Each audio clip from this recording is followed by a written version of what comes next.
Who played it? Yeah. Get ready for combat. Yeah. Get ready for combat. Exactly. Get ready for combat. Exactly. Internets, you are tuned in to the Combat Jack Show. Internets. Featuring your host, Dallas Penn, and his co-host, Combat Jack. Right now, Dallas Penn is serving burgers. Let me give you guys a setup. Guys. Let me give you guys the setup. Super producer A. King has gone out of his way to set up the studio on the lovely deck of PNC Radio. So right now we're overlooking the East River. Is this the East or the Hudson? This is the East River. This is the East River. Yes, sir. We're surrounded by all these bridges, the Manhattan Bridge. Yes. The Brooklyn Bridge and Yes. the Williamsburg Bridge. Yes. We've got all these guests out here, all these lovely guests. What's up, Ben Hameen? How you doing, man? You got a mic? You got a mic over there? He does, actually. But Huh? Hey, King, you got the mic over there? No, hey, King, let him do the thing. Hey, King, how you doing, man? I'm good. Hey, What King, up? thank you, man. Thank you. Wow. Thank you for setting up this lovely set, man. Can we tweet pick that? Can we tweet pick that, man? Let's get that on Twitter like ASAP. Let's let the internets know what we're doing. Let's let the internet see what we're doing. This is so lovely. Guys, congratulations.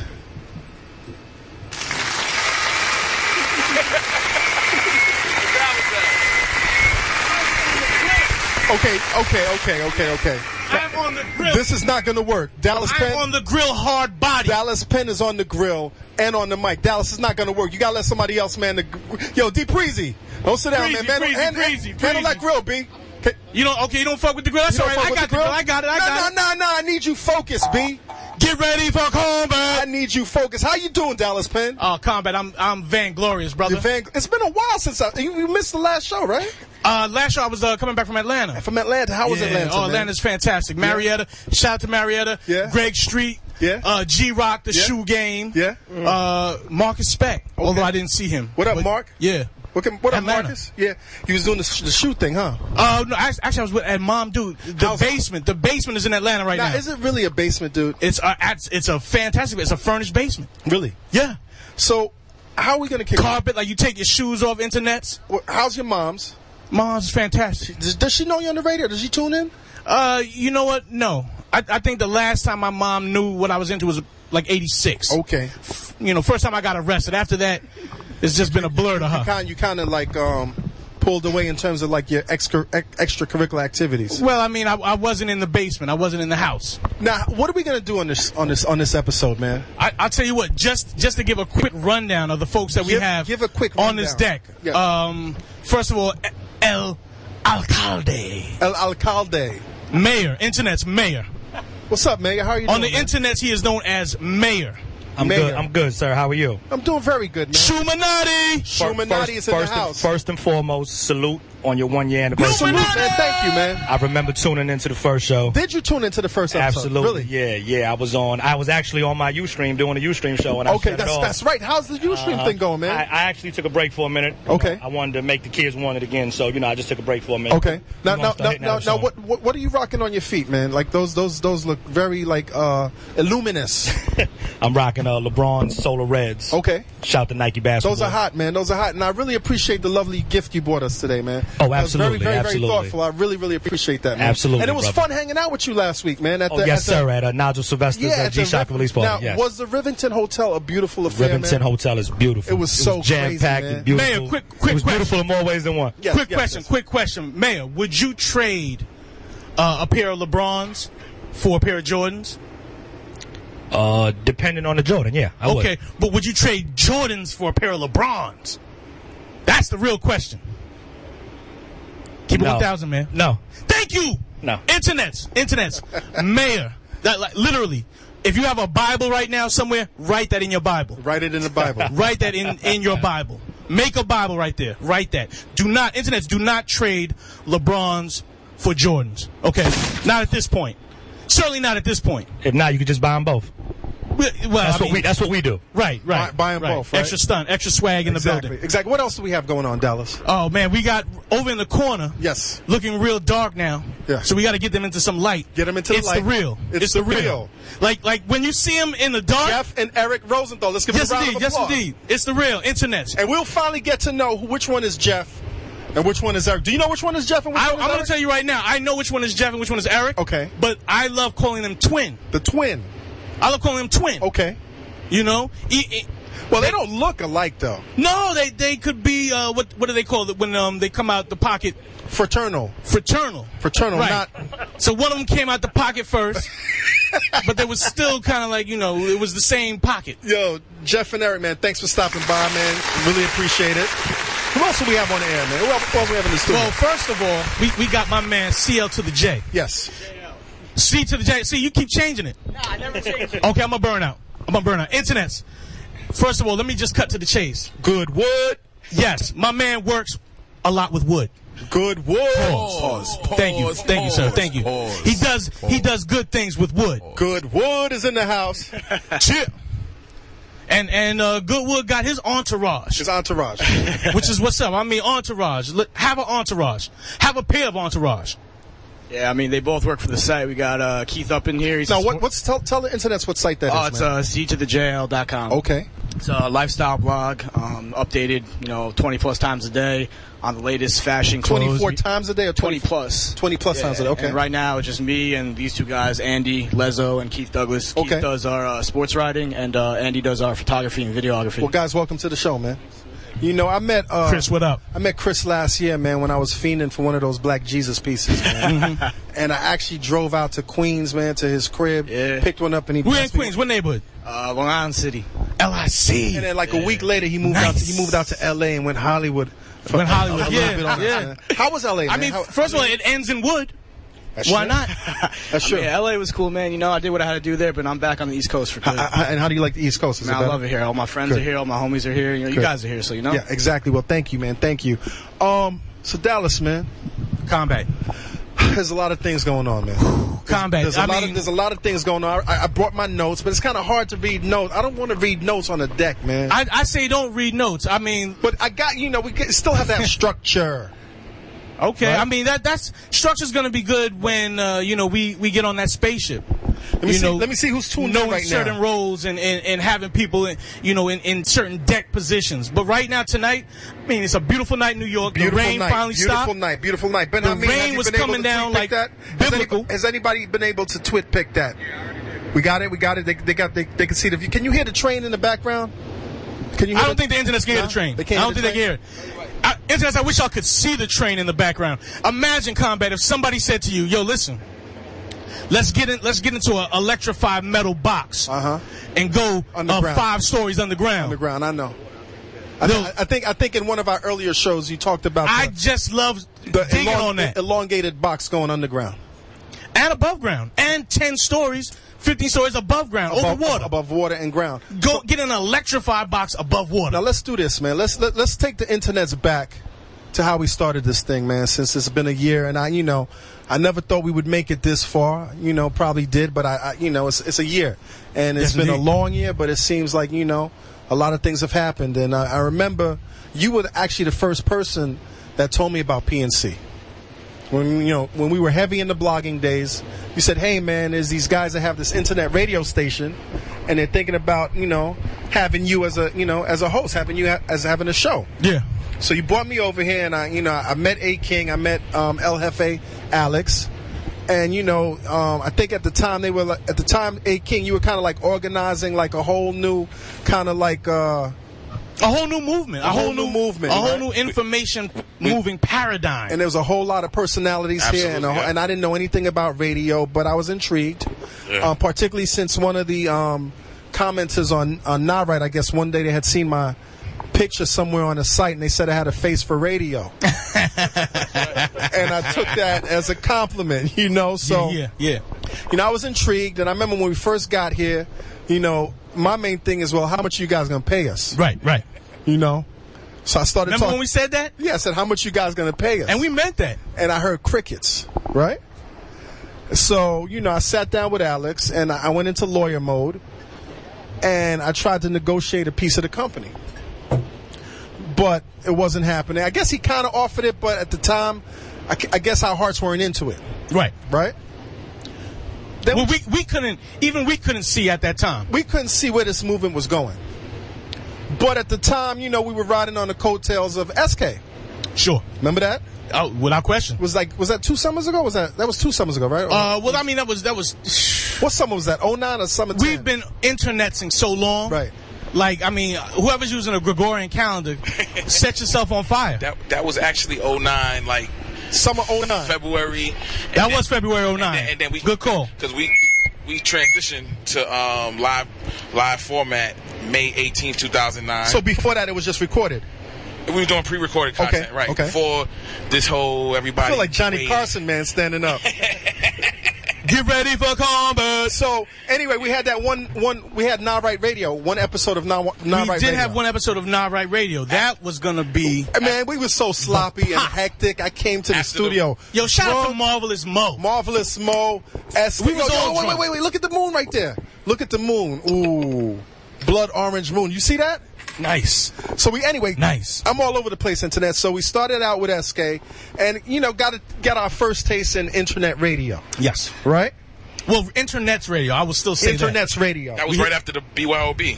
It was after the BYOBBBQ. Right. Yes. 09. Yes. Bloggers. Anyone out there who has a blog, if you got a WordPress right now, if Tumblr, if you are on Facebook, seriously, if your old ass is on Facebook and you don't know how to use WordPress, shout out to you. Yo, we got a dog. Shout out if you're on Black Planet. What is this dog's name, B? Petey. Petey. What is Petey? Petey's a pit bull? Pete look like Spuds. He looked like Spuds on HGH, right? So anyway, let's keep it moving. So we did the Nah Right Radio thing, and how did we end? You know what it was? We decided that we weren't going to do the show. Right. We ended up not doing the show. Because we weren't going to do Nah Right Radio, and we didn't have no name for it. It didn't, And then I remember it was like about a year ago, I was at the beach with my wife and Alex, who runs PNC. What beach were you at? We were at Jones Beach. Jones Beach? Jones Beach. What field were you at? I don't even remember, dude. Illuminati! I was the darkest dude out there. And we were drinking beer. Y'all was not at Long Beach? Y'all look like the type Negroes to go to Long Beach. I think y'all look like some Long Beach Negroes. So we were at the beach. Y'all look good. Y'all look good. At Long Beach. Yeah. Like y'all. What's the difference between Long Beach and Jones? The sand is different. The sand, what is the sand? Nicer? Long Beach, they comb the sand. It's finer, right? They comb it. They get the shit out the sand. Okay. Jones Beach, you might could catch a syringe. Right. In the ass, right? From Massapequa, yeah. Watch out for them syringes floating from Massapequa. So we were at the beach, and I was polying with Alex, and I was kind of like, kind of drunk in the sun and kind of delirious, and I was like, you know what? Why not fuck with the radio show, man? Why not do this thing? And I remember I called you and I said, Dallas, I think I'm gonna do this radio show. And I think at the time you had given me the impression that you weren't interested, but I was like, dude, if you want to come through, let's do this. And then you were like fucking. I was in Atlanta. You was in Atlanta. I was in Atlanta when the first flipping show, birds, right? When the first flipping show birds, right? Nah, I don't. You don't live that life? I don't do nothing bad to birds now. Birds are my friend. Birds are your friend. And we started this thing like a year ago, man. And I remember the first episode you were in Atlanta. Yeah. I have a spiritual problem with calling this the Combat Jack radio show. Why? Because we're not on radio. But this is radio, right? This is not radio. Well, this is internet. Yes. So you want to call it the Combat Jack Internet Radio Show? It's the Combat Jack Show. Combat Jack Show. Well, isn't that what we call it? That was the initial issue that we had. Right. It was a Combat Jack Radio Show. Yes. And then we moved off of that and called it the Combat Jack Show. And here we are a year later, man. The weather's beautiful. Yes. And internet's. If you log on to anything, man, if you've been logged on to Twitter, if you've been logged on to the blogs, you should know, man, that we're throwing our second annual. Yes. Second annual Bring Your Own Blogger Barbecue. Our first at this location. Our first at this location. But the second one is in Bushwick. Yeah. Bushwick, Brooklyn. It's gonna be a zoo.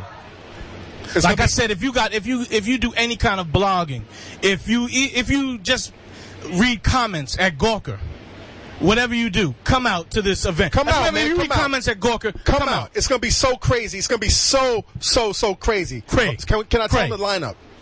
Hold on for a second. Yeah. Yeah. What is the lineup? The lineup is Danny Brown. Hold on for a second. Okay, you talking about rappers? I mean, we got a whole bunch of lineups. Right. We got crazy lineup. I can't get into the rappers yet. Well, let's not even start with the rappers yet. Let's just start with the Combat Jack show. Internet, y'all remember the Bring Your Own Blogger barbecue? Some of them might not remember SK, that. Miss Info, Hoff, Karen Civil. Smash. Was Hoff here? Hoff was here. I didn't know Hoff at the time. Kanye was here. No, I didn't see Kanye. You didn't see Kanye? I saw Charles Hamilton. Kanye came in a Charles Hamilton mask. That was Kanye. He performed for us. Okay. Pause. Everyone was here. If you're a blogger, you were here. As a matter of fact, if you're tuned in, well, do this after the show. If you're tuned in, man, go on to Vimeo and look up Combat Jack and Dallas Penn. Combat Jack, Dallas Penn. PNC, Bring your own blogger. PNC. Or they could just go to the Facebook. It's the last post of the video. Yep. That's right. Yep. Yo, man, have you been updating the Facebook account? Good. That's the last one. Good. Vimeo. Yo, Internets, please like our Facebook page. Like us. Please like us, man, because we like you. So what we doing, man? I mean, is that well, listen, producer? Is that enough of an intro? Or let's just tell people Saturday. Bring BYOB. Bring your brown ass. Whatever kind of brown. Beige. If your ass is beige. What if you're not beige? Bring your black ass. What if you're not black? Blue. If you so blue? Black, you blue. Bring that ass. What if you're not blue? BYOB. So, hey, King, do we go on a break? What do we do, man? I think Ben Amin is 25 Bogart Street. Ben Amin is itching right now. We got to talk about how he came on board, too. Oh, yeah. We'll talk about that. But, I don't want to be... We have all Premium Pete in the building. We got all these guests out here. Internets. Y'all in the building. I want to jump into the meat of the show. Pause. Yes. Pause. Super pause. I mean, even that flyer, that is so dope. Whoever did that flyer. Oh, that's Theodis Jones. Okay, Internets. Shout outs to at Theodis Jones. He has been our graphic designer from day one, man. He's a loyal dude. Yeah. This guy has been, just so supportive, man. I hope I don't break down, man, because I'm starting to feel really emotional. Oh shit. Man, I mean, you should. This is an achievement. We didn't think we would even do this at all. Right. And then even when you decided to jump out there, I said, nah, I'm not gonna fuck with it. I'm gonna tell you one thing. But I listened to that shit and I was like, wait a minute. I'm gonna tell you one thing. There was one episode where I was like, I don't want to do this shit anymore. I think it was like halfway through the year, and like I think we were running late, and you and Premium came to pick me up and shit. And I was like, nah, let's not do this show tonight. You know what I'm saying? And y'all gave me the pep talk. Yeah. And after that, man, we've never looked back, man. Premium, is good to have you on board. Benjamin. What is your real name, man? What is your YouTube? Numinati. Yo, there you go. Numinati. You don't want to give his real name. Ben Hameen, it's a pleasure to have you on board. A King, it's a pleasure to have you on board. All our guests tonight. King. It's definitely a pleasure to have you guys up here. Let's go to our first music break. Do we have a track list for tonight, man? You're working on that. Okay, going into our next year. Internet, just enjoy the music, for real. So we're going to go to our music break, and then we're going to come back. I got more meat to cook. Eric and Jeff Rosenthal. It's The Real. Welcome to the Combat Jack Show. WWWPNC. WWWPNCradio.fm. F your radio, Internet's F your radio.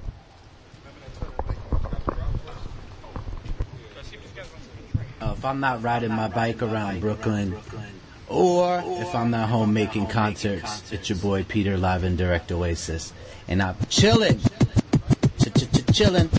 Combat Jack, Dallas Penn. We got the internet on. Smack.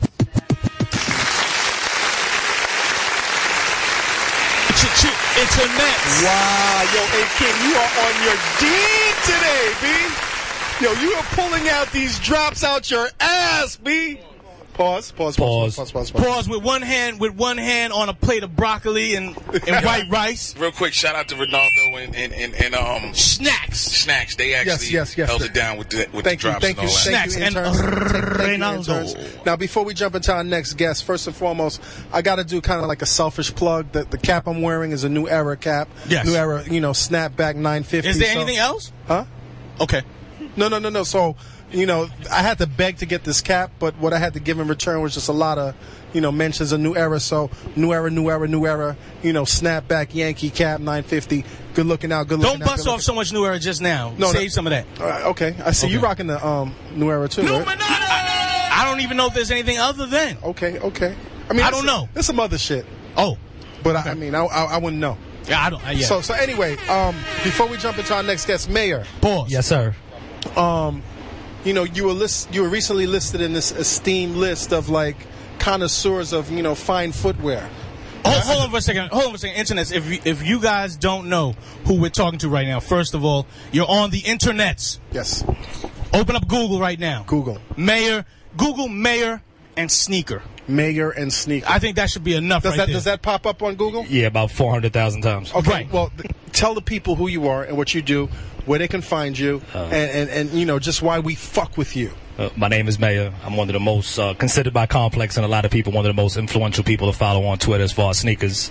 I have a sneaker collection. It's probably worth about almost $400,000 or $500,000. $400,000 or $500,000. That's what it's worth. That's not what I paid for. Right. That's probably what it's worth. And you could actually move that, like in a crisis. Yeah, I don't sell shoes. I'm not one of those guys. But if I had to, if you had to, you could move shoes. Absolutely. A trust fund baby will be knocking on my door, ready to buy it in one shot. That's not even a down payment, dude. No, it's that's not a down payment, dude. That's a cash out. That's a cash out. It's a cash out, absolutely. God bless you. How long have you been collecting shoes? I've been doing this since I'm 10 years old, man. I'm 38 years old. I don't like the word collect. I have a collection, but I'm a wearer. I wear a brand new pair of shoes every day, sometimes 2, sometimes 3. Okay. Where can the internets find you, man? You can catch me on my blog. My blog is just basically about me and my collection. It's mayor-tv.net. You can also hit me up on Twitter at _mayor_. And, you know, I make myself one of the most accessible people in the shoe game. I respond back to everybody. I do a lot of, I host a lot of shows. I turn this into a business. So I host a lot of shows, do a little bit of consulting. You know, we gonna make it work. Definitely. And you were recently listed in that Complex. Yeah, Complex had a list about most sneaker, top 15 or 25 influential sneaker people to follow, and I was on the list. I think it was 25, right?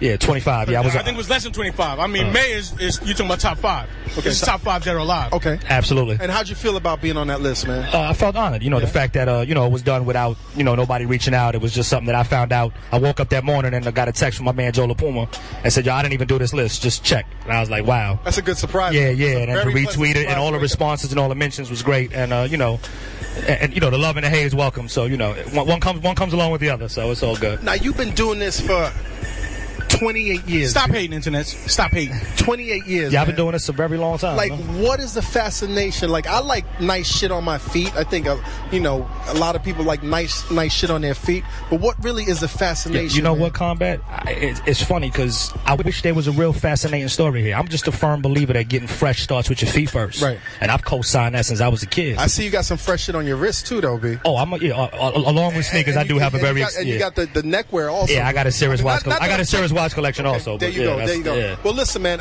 From day one, you have given us a lot of support, man. Absolutely. And I really, really, really appreciate that, man. Anything you need, let me know. Thanks for coming on the Combat all the time, Show. Man. We here. Much success to you, man. I appreciate it, man. Thank you very much. I want to talk to you about how I could, spicing up my foot gear. We're gonna do it better than that, Jack. We're gonna talk on the air. Put that in the show. Yeah, we here for the long haul. I'm here for the long haul, Paul. We're gonna do it today. Night. Okay. This is a celebration. There you go. We here all night. There you go. We're gonna do it man style. We're gonna Debo block. I'm gonna get a little segment on here. We're gonna talk about it and chop it up. One more question, man. Does your name Mayor have anything to do with how you govern like this whole shoe thing? Are you like the mayor? Nah, that came from I was a little bit of a problem solver in the hood. That's where mayor came from. That. Yeah. Well, listen, man. God bless that you're still here, man, and that you're doing your thing. And like Alcalde, you become so influential in the game, man. I greatly appreciate it. And you are recognized from coast to coast. Yes, sir. Absolutely. Overseas as well. We've made a business out of this. I host shows. I just hosted a sneaker show with 3,500 kids on the floor of Cowboy Stadium. Wow. Like 3,500 kids listening to what I have to say. Man, it was Kickspo exactly. I mean, shout out to Kickspo. Like 3,400 kids responding and interacting with me based on rubber and leather, man. Like you can't ask for nothing better than that. Rubber and leather. Yeah, man. And a whole lot of air right now. A whole lot of air. A whole lot of air. Wait. And none of you sneaker guys said pause, B. We say pause for everything. What's wrong with air? Rubber and leather? Rubber and leather, dude. Okay, you know what? You're if you want to pause on that, go ahead and hit the drop. That's one of the joints where you got to go to the replay, and then you see it come right in the line and be like, okay, all right, You definitely let that one slide. Rubber and leather is definitely a slide. And where can they find you on Twitter, man? _mayor_. Internets, follow that man. Give him a round of applause, Mayor. Thank you, man. I appreciate it. Thank you. I appreciate you, man. Absolutely. Internets, man. We have Eric and Jeff in the house. Eric and Jeff Rosenthal. Yeah. It's the real. Yeah. Hype man. Brat. I like that. I like these guys, man. Listen, man, I really want to thank you guys for coming on the show. You guys made it all the way to Brooklyn. We did, from the Upper West Side. From the Upper West Side. And you guys grew up on the Upper West Side, right? No, we actually grew up in Westchester County. Okay. So near Rye Playland, where they've shot big. But we're on the Upper West Side because we're Jewish. That's right. No, okay, now, you know. Now, which one of you guys is the elder? I am. So technically, Jeff is a twin. Right. We have another brother, Dan, who works for the Yankees, so he has a real, legitimate job that Grandma understands. We do hip-hop sketch comedy, which... So there's a bunch of moving parts that our grandmother doesn't understand. There's internet, and there's hip-hop, and neither one does she get. Right. Now, who was born first, Dan or... Y'all gotta give her an S for her internet. Oh, internet? Internet. She needs another. That's what happens. Maybe her internet is breaking. If you give her another one... Well, she wonders why her phone doesn't ring when the microwave is on. Yeah. So who came out first, you or Dan? It was a C-section. Okay. And Dan came out first. So Dan technically is the middle child. Pause. So do you guys fuck with Dan, or does Dan fuck with you? You guys are cool? Dan fucks with us. Yeah, he fucks with us. Yeah. In that professional sense, you know. So no sibling rivalry in the whole nine?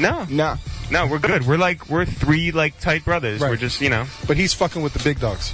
Yeah, he gets paid like a big dog. He gets paid. Yeah. Now, how did you guys get into hip hop? Oh, they saying, how do we make money? How did you guys fuck up? No, not obviously your brother hasn't fucked up yet. Your brother's not yet. Not yet. Not yet. No, not but yet. I mean, how did you guys fuck up? What was the first time? How did you guys fuck up and fall into hip hop? We've always loved hip hop. Right. I mean, back to Can you remember your first hip hop moment? Yeah, I mean, and it sounds when the Yin Yang Twins came out. Come on, Steve. Is that? That was my first hip hop. Come on, for real? No. Okay. For real. Don't fuck with me, man. For real was keep it. It's the real right now. MC Hammer. No, wait, don't keep it. It's the real. MC Hammer, Vanilla Ice. Back in those days, that was probably 4th grade, 5th grade for me. But then really into Arrested Development. Okay. And then it moved into Dr. Dre and Snoop Dogg. That was really big for me back in middle school. For me, it was Public Enemy. I was very political as a 5-year-old. That's right. So you're the radical one? Yeah. Oh, right. Totally. I'm very Pan-African. You know. Okay. Right. I could tell. Yes. Yeah. I've got my chain on. You got the leather medallion and the whole nine? I'm wearing red, black, and green. So let me ask you something, man. Jewish middle class or upper class? Middle class. Okay. Middle class. Yeah. Are you being humble? No, I'm being for real. Our dad worked for Citibank. He worked upper class aspirant. I mean, aren't we all? Yeah. No. True. So lower class as a young Jewish kid, 5 years old, hip-hop, you're seeing Public Enemy and you're listening to the words and the visuals. Oh, I was kidding about that, but yeah. This guy's a fuck with me, man, I don't know if I could fuck with you guys. No. I don't know how to. So, seriously, your first... Yeah. Can you remember your first? Seriously. Stop fucking with me. Snoop was probably my first one. Probably, something like that. Or, something like that. For you? Yeah. Now, that would make sense. Snoop is the magic Negro of hip-hop. Now, Snoop is the magic Negro. Do you know that Snoop is the magical Negro? We're learning a lot tonight. We're learning a lot tonight. Combat Jack Show. In hip-hop, can you think of any other rapper other than Snoop who is as beloved across the board? No. I mean, he fucks with Crips.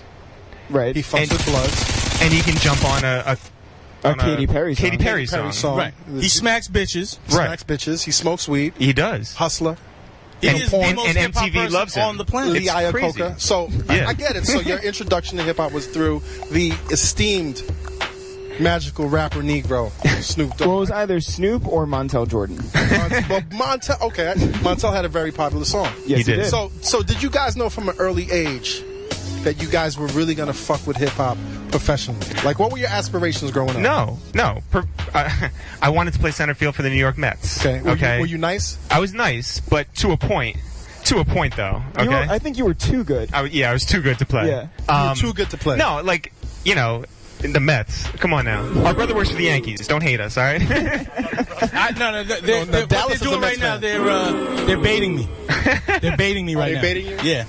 Are you baiting? You know Dallas It's is the real. I fucks with It's the Real. Yeah. But It's the Real is on some they trying to get that Brer Rabbit shit popping. I see them. I see y'all. I'm the super OG trickster Negro. So I see y'all. He's the trickster Negro. But I fucks with y'all. What's that Brett Ratner shit? No, we didn't say Brett Ratner. He said Brer Rabbit. Oh. Yo, the only thing I can't tell, man, is if you guys are joking or not. Okay, here's the whole story. Give us the whole story, dude. Whole story is, no, we didn't think we were going to professionally get into hip-hop. We loved hip-hop. We are hip-hop. You know, it's funny because, like, we're middle-class white Jews from Westchester County who hip-hop... White Jews! Who hip-hop is just... As opposed to, like, the black Jews on, like, 42nd Street, you know? The Israelites. Yeah, the Israelites, exactly. Have you ever had an the Israelite on your show? What's up? Have you had a black Israelite on your show? Max B.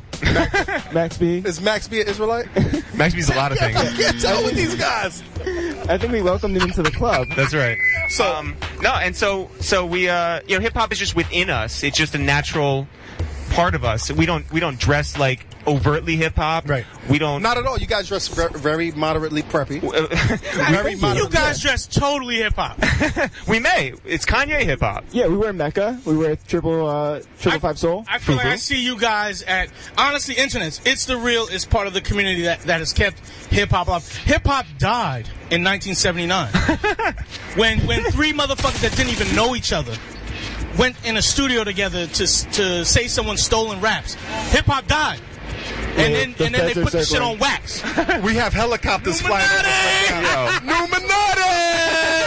Yeah. We got the So, but was there ever a point when you guys thought you were gonna? Did you guys ever dress like overly hip hop ever at all? No. Not really. No do rag. No, because the white boy and the do rag thing is something that I'm it still happened, trying just to not for me. I don't understand that. Did anybody in your crew ever run? In our crew, no. But like people in our high school, sure. Yes. Yeah. What high school did you guys go to? We went to Harrison High School. Okay. Go Huskies. A lot of Italian kids. It was.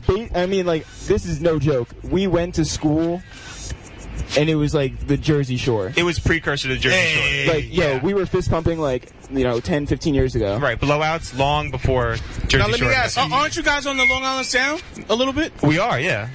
On the north side of it. Yeah. Right. Yeah, I mean. Internets, come on, these foxy dudes right now. These foxy cats right here. Come on, fellas. All right, so tell us about when you guys went into Harlem to cop crack. We live in South Harlem. So you just said fucking move there. Yeah. Okay. Nice. So nice. I went to school to Syracuse to study to be a filmmaker. I thought I was going to be a feature film writer and director. And now we make movies. And now we make movies, right? Zoovies. So it's not that much of a stretch. And Jeff went to Boston University and studied American Studies. So not, your typical foray into And what'd you want to be, Jeff? I wanted to work for Rolling Stone magazine. Really? And then I turned out to be a horrible interviewer. And so... horrible interviewer in terms of interviewing people. Oh, yes. Right. As opposed to interviewing... Which is kind of crazy because that's kind of what you do now. Oh, no. I mean, like, I've gotten obviously much better. But I noticed that which is saying something, by the way. Of the two, you are the quieter. You're right. Okay. So are you shy or... Yeah. Yeah? I mean... Okay, he's getting shy. So... When did you guys decide you were going to do It's the Real? Well, what's your foray into like the professional? Like, I want to hear how you. Yeah. So a couple years after I was writing scripts, pitching them around to different people in Hollywood.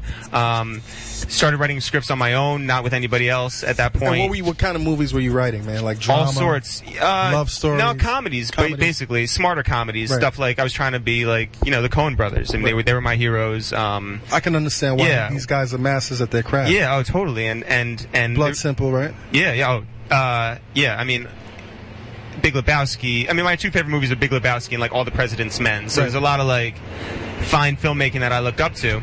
Yo, I have a problem with All the President's Men. How's that? I own it. Yeah. I bought it like about 7 years ago. Yeah.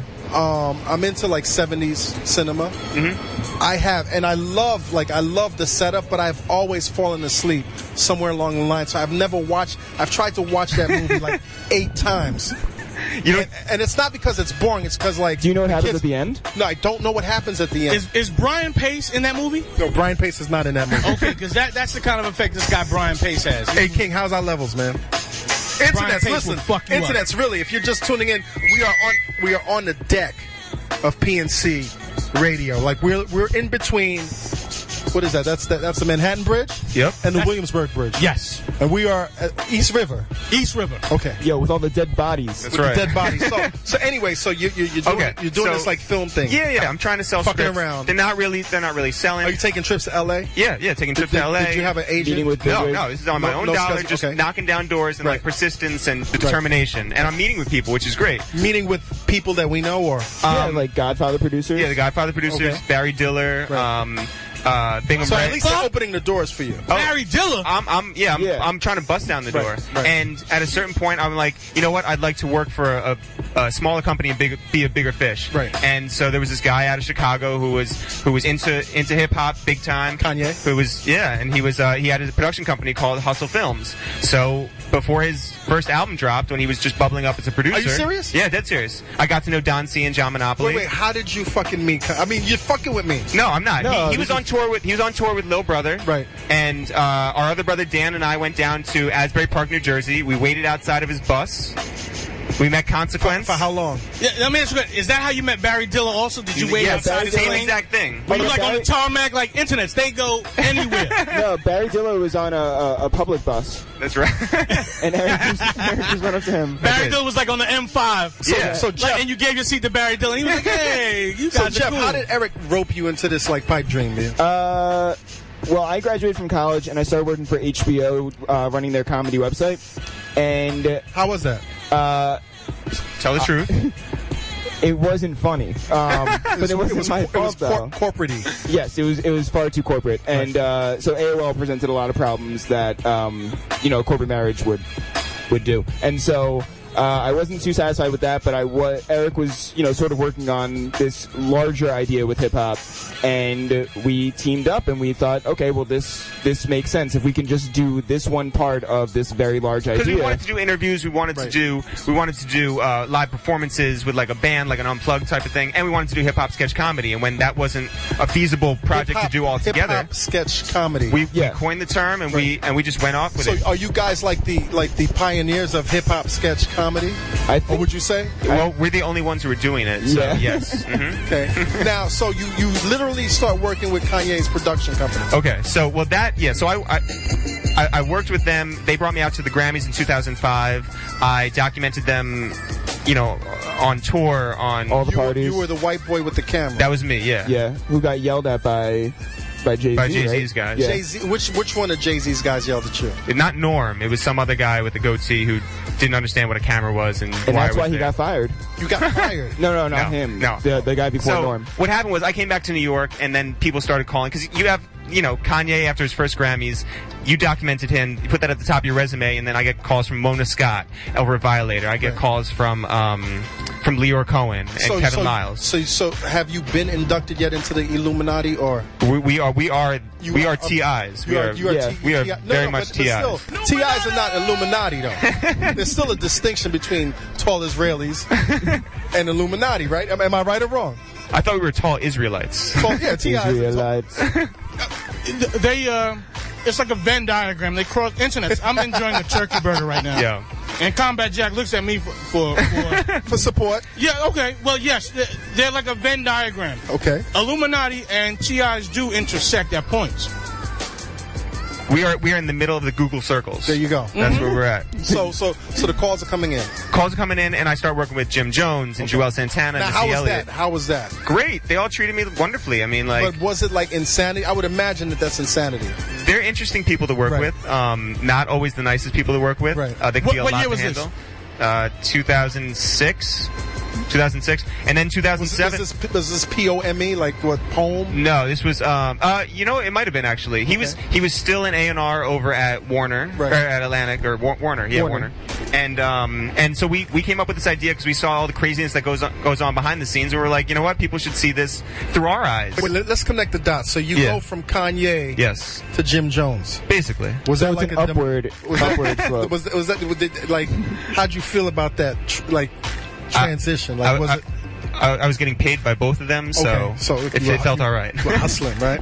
I mean, I had to. Okay. And by the way, my parents, who never really liked or understood hip hop, loved it when I got paid for that Kanye gig. They were Really? like, okay, yes, And hip hop. that's what I was going to ask you. So these Yeah. guys, your parents know what you do. Yes. Yes. And how do they feel about the culture? Good. Yeah, I mean, our father passed away a couple of years ago. I'm sorry to hear that. Thank you. But our mother totally understands the culture through us, and we try to, educate her to all sides of the coin. And right. I mean, like, she watches our videos, she reads my articles. Yeah. Does she go out with you on any event? No, totally. Yeah. You would do the blunt in the ear. The whole night. I took my mom to Sneaker Pimps in Atlanta. Back then, she had a walker, but she had one of the fly walkers. Internet, you ever seen them walkers that have the seat on it, so you can sit down and chill? Like, but yeah, we went up the elevator. It's like the she throne. chilled, sat on her walker. Yeah, no, I hung out at Sneaker Pimps. She hung out. As a matter of fact, I think it was I think Clips was at that particular event. And she met celebrities. She was listening to internet Clips. celebrities. Let me ask you something, DP. Internet celebrities. Yeah, where's Grinding. Raph? Where's Raph? You know what my grandmother keeps in her walker seat. All right. I just want to know, comment real quick. Did his mom's grandma or moms have? What's my mom? She's a grandmother. I mean, have the tennis balls on the joint? No. She has one of those official walkers with wheels. Oh, okay. Because the tennis ball joints are crazy. She has a tennis ball joint too in the crib. Oh, okay. Hey, King, how we doing with time, man? Are we doing good? Do we need to go to a break? Huh? 2 more minutes? Okay. So, Dipset. Okay. You're rocking with Dipset. Yeah. You're throwing the gang signs up and you're puffing. Internet, it's the real. It's the real. You guys smoke? No, we don't. Nah. Ever? No. Really? Why not? I don't know. Any incident? We're crazy enough already? I mean, you've seen the videos we put out? Yeah, that's true. So you're rolling with Dipset. Like, okay. Well, you're in the midst of Dipset, B. And this is like during the breakup, kind of like breakup? Yeah, like yeah. So we never met Cam until later on. That video. Yeah. But, so we decided to take this idea and do hip-hop sketch comedy online. No one else was doing it. We felt there was a lane for us. We put out our first video, Lloyd Banks' retirement party. We threw an early retirement party for Lloyd Banks when he really wasn't popping. Right. And he participated. No. He didn't participate. So your early videos... Actually, y'all pushed Lloyd Banks to come back. Yeah, because of what y'all did, Lloyd Banks was like, Thank you. Finally some recognition. I cannot be Yao Ming'd out this bitch. I'm going to make a comeback. So your earlier videos, it was just you guys? Oh, yeah. Yes. Totally. Yeah, no one, fucked with us. No one knew who we were. Until Bun B? Bun B was the first one to really, fuck with us. You know what? God bless Bun B, man. Because honestly. Bun B... out of all of these rappers, man, it seems to be like not annoyingly the most accessible, but like the most accessible in terms of like recognizing real, right? Yeah. He absolutely understands the internet. Right. He does. The internets. So he reached out to you, or you reached out to him? No, he called us. He called us. And first of all, we have to shout out SK, who really put us on, because he gave us a platform for everyone to see us. On Not Right. On Not Right. He was basically the reason that we're here today. Yeah, every single week he would say, "Why don't these guys have a show?" They put us up Nation, Dre, 40,000 views in one night for that Lloyd Banks retirement party. Came back the next week, and here's the thing that set us apart, because anyone at that time could have put out like a YouTube video. Right. Anyone else could have grabbed a camera and just did something. What we did was we did a high quality product every Monday. You knew where to find us, 9 a.m. Monday morning. So did for you feel years. like you were the shit? No. Yes, we got huge heads off of not getting paid for doing videos. That's right. Hey, King, commercial break. Internet, so you're tuned into the Combat Jack Show. Yeah, happy anniversary. Thank you. We got to talk about that too, Internet. So basically, all eyeballs are not equal. I mean, 2 people could watch your shit, but if Jay-Z and Kanye watch your shit, your balls are real big. About? But if just regular people watch shit, 1,000, 100,000, we'll get to that. World Star hip hop viewers. Yo, you were tuned into the Combat. Oh, you want to talk about World Star? Show www.pncradio.fm. Internet's F your radio. F your radio. Right. Yeah, man, this is R.I.P, the pimp. And you know what I'm saying? When I'm not shaking through and breaking these hoes, I'm listening to Combat Jack. You know what I'm saying? Dig that. Internet. How my mic sound?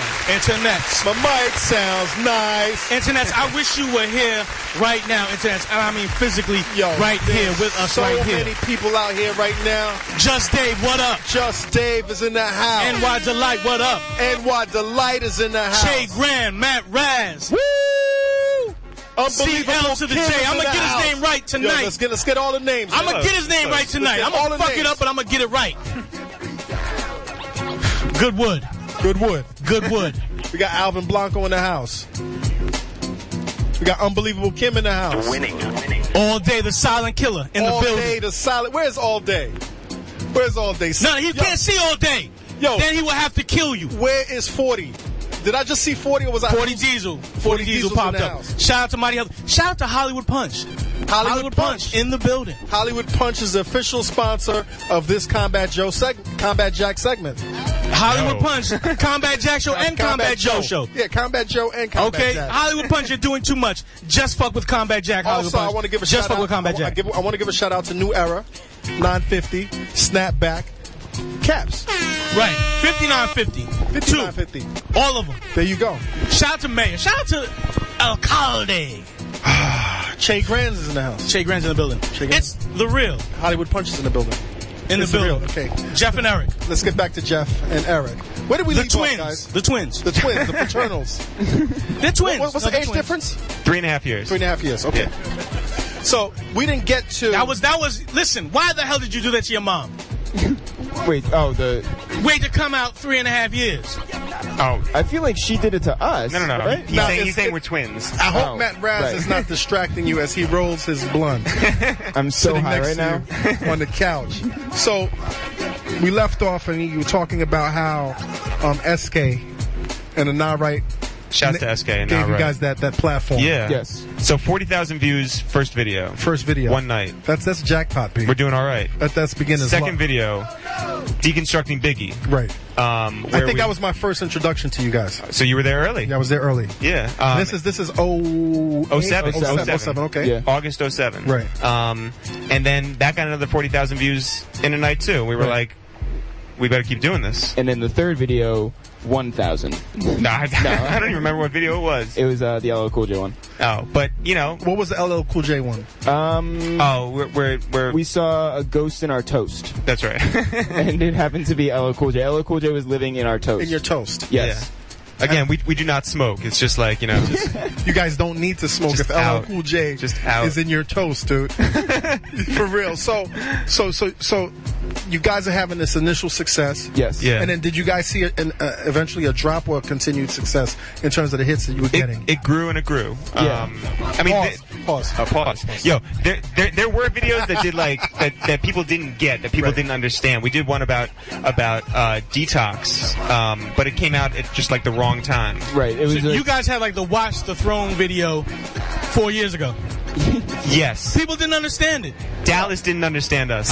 I didn't. Dallas did not. Dallas wrote a blog post about us, clearly saying that he did not understand us. Wait, I think I did understand you guys, and I pretty much told you guys, like, you don't have enough brown in your like you have solid beige in your movement. Wait. Did you fire shots at the Roosevelt? Did you fire shots? Of course. Of course. Now Dallas fired shots. But to their respect, to their credit, they got shot. And they said, cool. Did they you guys got fire back at Dallas? No. Were you guys taking shots? Like, I could imagine two white guys doing sketch hip hop comedy. Uh-huh. What was the downside of like your acceptance into like this space?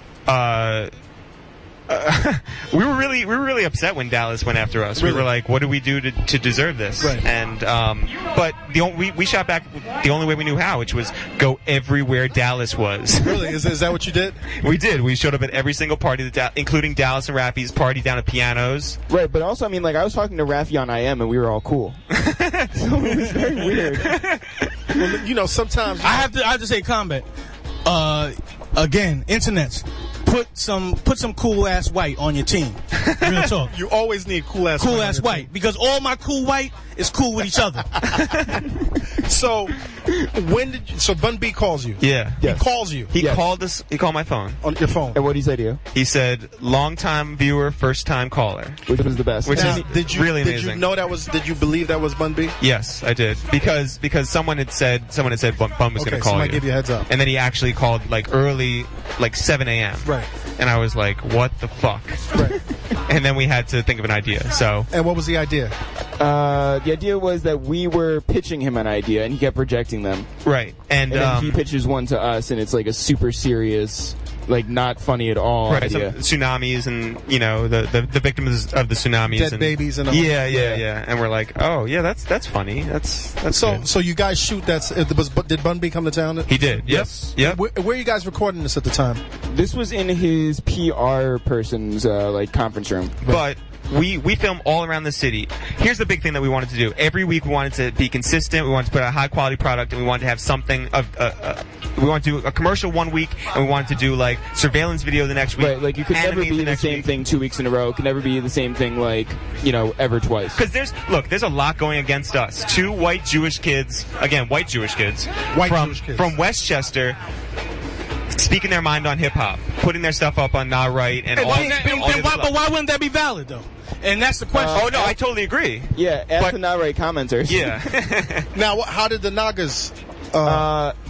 Usually there were some good comments, right? Especially on Two Dope Boys, and then not right. There's a few that every week without watching it they would just say they hated it, which is fine.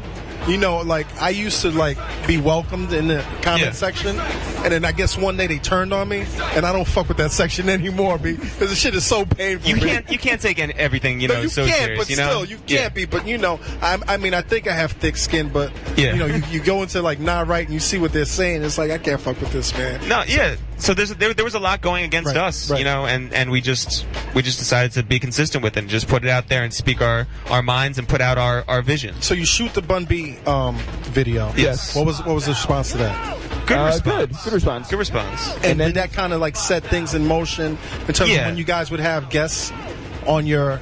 Yeah, I mean, it was definitely a card that we had in our pocket. It was like, okay, well, we shot with Bun B. Can we shoot with your artist? And then people also started taking into consideration the fact that being on our show put them in a better light. Oh, I can make fun of myself. Maybe people will like that. I was reading today as I was doing some research on you guys that you guys had a minor incident with an individual. Can you guys talk about that or or talk around it? We can talk in generic terms about it. So what happened, man? So you guys is that in litigation now? No. Okay, then let's go in. We put out a video a few years ago, and the person that we made fun of really did not like it. Old school, middle school, or new school? Still around, I guess. Still around. Somewhat around. Good music, or not good music like Kanye, but good music, or not technically music. It wasn't Consequence, was it? No. Okay. No, it was not. It was not Consequence. Okay. So you guys do a piece about this. We did a. Usually our videos are poking at people. Right. This video you poked at this person. We shit on this person. You guys went in. We shit on them. Right. Was it out of maliciousness, or was it because of how you really honestly felt about the person's music or person's? We really felt that this person was doing dirty things on the internet. Right. And we felt that we were the ones to take a stand. Okay. And so we did. We did, and it was serious. Good for you. And give them a round of applause whenever you take a stance. We got a stand in hip hop. You got to applaud that. Combat. We got the most correspondence we've ever gotten. Right. From behind the scenes. Everybody was reaching out. People called me isn't that kind of scary though when you get a lot of correspondence behind?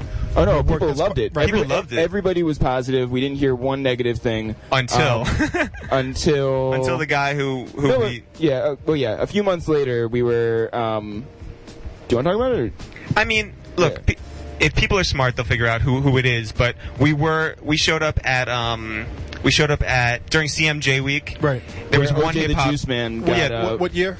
2000 and. It was 3 years ago. 9 maybe. Yeah, when they moved. Oh yeah, okay. Yeah, when they moved OJ. Yeah. Right. When was OJ the Juice Man still a thing? Was that 2009? It was the one hip hop show in New York that during CMJ week, and everyone was there. And we're walking down. It's at BB King's, and at this point, you're not even thinking something negative could happen. No. I mean, well, no. Well, what do you mean by that? Yes. Well, we saw him online. And he was cold grilling us, but everybody else was. He shot a video himself. No. Did he?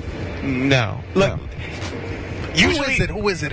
No, we walk around everywhere and we'll get recognized. Right. It's The Real, Eric and Jeff. What's happening? And this was our core audience going down 42nd Street, and then we run into this guy, right. and we avoid him. We're going to go downstairs and say hello to some people. So you saw him and you purposely avoided him. Yeah, but he was staring at us. It was it was super like single white female staring, right. you know. And then we got. How'd you guys feel? Were you guys nervous? Were you guys like? No, it was just like, okay, so this is weird. This is going somewhere, or it might go. No, somewhere. we didn't think it would go somewhere. So we go downstairs to say what's up to some people. There's no one down there. Meanwhile, everyone we know is upstairs. Right. Down 42nd Street. So if we went down like 15 minutes later and everyone was down there, it wouldn't have been a problem. Right. We show up and we're the only two people down there, and Green Lantern's on stage, and then he disappears, and this guy shows up with some other guy who just got out of jail, and they grab... How do you know he just got out of jail? It's because he's a well-known person, too. Okay. Well-known. Okay. So we get grabbed up and... T.I.? And threatened... No. Okay. No. So... Internets, if you can tweet right now, who it is? We want Combat Jack, at Combat Jack, at It's The Real. Tweet this right now, and then with your answer, winner gets a Flood Watch. Flood Watch. Where's Flood Watch at right now? How are we gonna know if it's a winner? We'll know. So you guys get physical. We'll know. Yeah, I mean, like, you know, they we get physical. Physical. It's a verb. Yeah. Yeah. So they grabbed us up and they started yelling in our faces, saying that we had to apologize on camera, and we were like, "Did they have a camera guy?" No, they had his BlackBerry, which was World Star. Were they hilarious. trying to get you on World Star? Yeah. Did you guys end up on World Star? No. God bless you, man. They were I like, don't ever want to end up on World Star. They were like. Unless you end up on World Star. They were like, I sleep with a gun by my bedside. We're that's like, lovely. You want to take this upstairs outside? We're like, no. We're like, we made a funny video. Like, relax. I know. And the more are they getting calmer when you're talking to them? No, like they're super mad. Okay. Took a glass, threw it at my face with the drink in it. Oh yeah. They went basketball wives on you. Yeah. Yes. Yeah. Yo, it was some they bird fucking shit. went basketball wives. Yes. These on Eric, yo. These two guys, motherfucker. That's right. They went rapper. They went hip hop. No. But they threw the glass. They were a bunch of birds. It was some bird shit. It was right. Wow. And so, and how did it break up, man? Some people stepped in and someone tweeted. And so there was no reception down there. Oh damn. Because tweeting is bird shit. Yeah. Some friends stepped in, friends of ours, and broke it up. But they were powerful people, and the muscle that this person had was greater than wanted some help from these people. Right. Yeah. And so he sort of like stepped away, and that left just the one person. Right. Did you guys swing on him? No. It was just like the thought did, you know. Yeah, but it was just how awesome weird would it have night. been, though? How awesome would it have been if Eric and Jeff kicked this rapper's ass, though? Like, how awesome would that have been, B? He's not a rapper. He's not a rapper. But it still would have been awesome, though. Wait a minute. I'm really confused right now. Anyway, so you guys walk away from that. You guys walk away from that. Is Tony a rapper? Well, sometimes. That's NY Delight again. Confused. NY Delight is on the air. He's the weed carrier. What up, dog? Y'all remember NY Delight? Internets, NY Delight. Shout out to all weed carriers. NY Delight. Right now, shout out to anyone carrying weed. Anyone. Matt Raz. Anyone. So I mean, without naming names, internet. So you guys walk away from this incident without naming your supplier. And did you guys get a lot of support? What was the reaction to that? Like the internet? There was support behind the scenes. No one ever came up to us and was like, "Yo, good for you for getting threatened." Right. You know, it was it was more like But so you see in hip hop, when you take the bullet, you're not really taking it for nobody but yourself. Well, but we don't mind that. Peace to Israel Rodriguez. See, we don't mind putting ourselves out there. Dallas, you see us like everywhere, right? No, y'all are wherever I'm at, y'all there. No bodyguards. If someone you guys have no bodyguards, and I appreciate that. We're skinny guys. Yeah. Like, if someone has a problem with us, we can talk about it. Right. Internet, you can usually catch It's The Real on Tuesdays at SOB. Now let me ask you a question. When Dallas fired shots, did you guys feel like kicking his ass? No. Oh my God, yo, that's what we're here tonight. Yo, fuck Dallas. Fuck Dallas Penn. Fuck Dallas Penn. Fuck Dallas Penn. Gonna throw you in the East River. So you guys are doing these episodes, Dallas and then you guys move into doing the podcast. Yeah. Yes, we did. How'd that happen? we were getting the videos, I guess. I mean, like, we were getting too big for the internet at that point. How the fuck do you get too big for the internet? Too big for the internet, you know? I mean, like, obviously the videos were way too big. You needed to put an S on your internet. Well, wait. I think I understand I think I understand what you guys mean. You guys are putting out great content. Right. You guys are coming out of your pocket. You're doing it out of love and you're doing it out of passion. Yep. And although that passion will never die, although your energy for doing what you do will never die, you're kind of like, how the fuck do we get paid? Is that what it was? No. Well, the thought did occur to us. Right. How do we get paid? Several times. A lot. Right. I mean, this is 4 years, like just doing like odd jobs and freelance. And how are you guys making a living? Freelance. Drugs. Mm-hmm. Flipping birds, right? Yeah. Dipset, right? Yeah, just like rocks. A bird in the hand, you know. You know, walking up and down outside of Whole Foods on the Upper West Side. Yeah. So okay. So you guys are thinking like, what's drugs, my dealer? How can we get bigger than this, right? Am I thinking? What's wafers, Manila? No, actually, okay. The podcast. The podcast started because our friend Jensen, who you obviously met when you came over to do the podcast, from California, worked with Pete Wentz. He was a big fan of ours, and he was like, you know, we want to do a podcast. Well, Jensen became friends with us, where we talked to him all the time on the phone, and it was like, let's just take this and put it on tape, make it happen, and then. We did it for almost a year, so you guys are 2 weeks better than us. Okay. Wait, how long you guys been doing? We did 50 weeks. 50 weeks. 50 weeks of podcasts, and we hung that up. We're on a hiatus right now because Jeff and I are moving on to other things and busy with our television aspirations. And Jensen is doing his. I definitely want to talk about that. Yeah. So like in doing the Hype Man, how do you guys decide who's going to be on your show? Because you've had some interesting. Yes, on you've had Combat Jack. You've had we had Just Blaze. We did. We had Bun B. We had and not just rappers. No, we had comedians on. Right. Yeah. It was basically we wanted unexpected people. And a large variety of people who could talk about hip-hop in unexpected ways. Right. Like, if we were still doing the show, Mayor would have been somebody, honestly, that we would have had on. Because we wanted a different perspective of, like, anyone who had hip-hop within them. We're not your typical, like, we don't look like hip-hop. Like we discussed before. But what does hip-hop look like today in 2011? Like you, Dallas Penn. Dallas Penn is flipped. Dallas Penn, he's running to the mic right now. He's running to the mic. I'm on the grill and I'm fucking with y'all tonight. Can somebody else man the grill? No, man? I want somebody else to man the grill, man. Who else could man the grill? Who here could man the grill? Who here can work a grill? I'll tell you. All right, Dallas. Hip-hop to us looks like Raffy Cam and Dallas Penn. There you go. That's for sure. But hip-hop also looks like it's the real. Now it does. Now it does. It always did. Hip-hop would have never got on the radio if it didn't look like it's the real. Yo, would never got on the radio. Preach, God. Real talk. So all these years that you guys are doing content, creating content, visual as well as podcasts. Yes. Who can you say? Can you talk around, or can you be direct in terms of like what were some of your most difficult guests or most difficult moments? Absolutely, Max B. Max B was the most difficult. Really? Max B cried. Max B had a breakdown during our. But that's awesome, yo! Like he really cried. Yeah, 100%. Like how did it get to that point?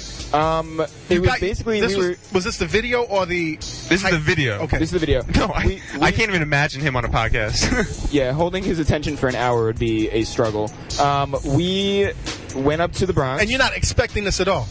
No. You're expecting comedy. We'd been told that he was a big fan of ours. Right. Wrong. He did not know who we were at all. No. So we sat down, we go up to the Bronx. We go up to his place, which has no furniture, zero furniture. This is on Sedgwick. It's like 2 doors down from where hip hop was born. It's ghetto. It's ghetto, right? We thought we were gonna die where hip hop was born. It wasn't ghetto. It wasn't ghetto, but it wasn't. It was an empty apartment with a Pro Tools rig and one table. Okay. And a refrigerator. And a wet carpet. Wet carpet and 7 dudes just like cold grilling us, like not enjoying the skit at all. And the idea was, by the way, that we show up and his big thing is like wavy, right? Wavy, and is he still locked up? He's still locked up. Okay. Yeah. So those two things, and we're like, all right, we'll spell those out on a Scrabble board, and it'll be a funny sketch, right? So the two of us go into his apartment with a Scrabble board and a camera, and all these guys are like, "Who the fuck are you? And what the fuck is this Scrabble shit?" Right, exactly. With the white boys, led by Max B. He's just like. who the hell are you? We're like, is he blunted up or like? Oh yeah, so blunted up, and he was very drunk. Okay. Which is never fun. It was an interesting combination. It's never fun. And you mix that in with his stupid laugh. Right. Yeah. So you're doing a skit, and then what happens?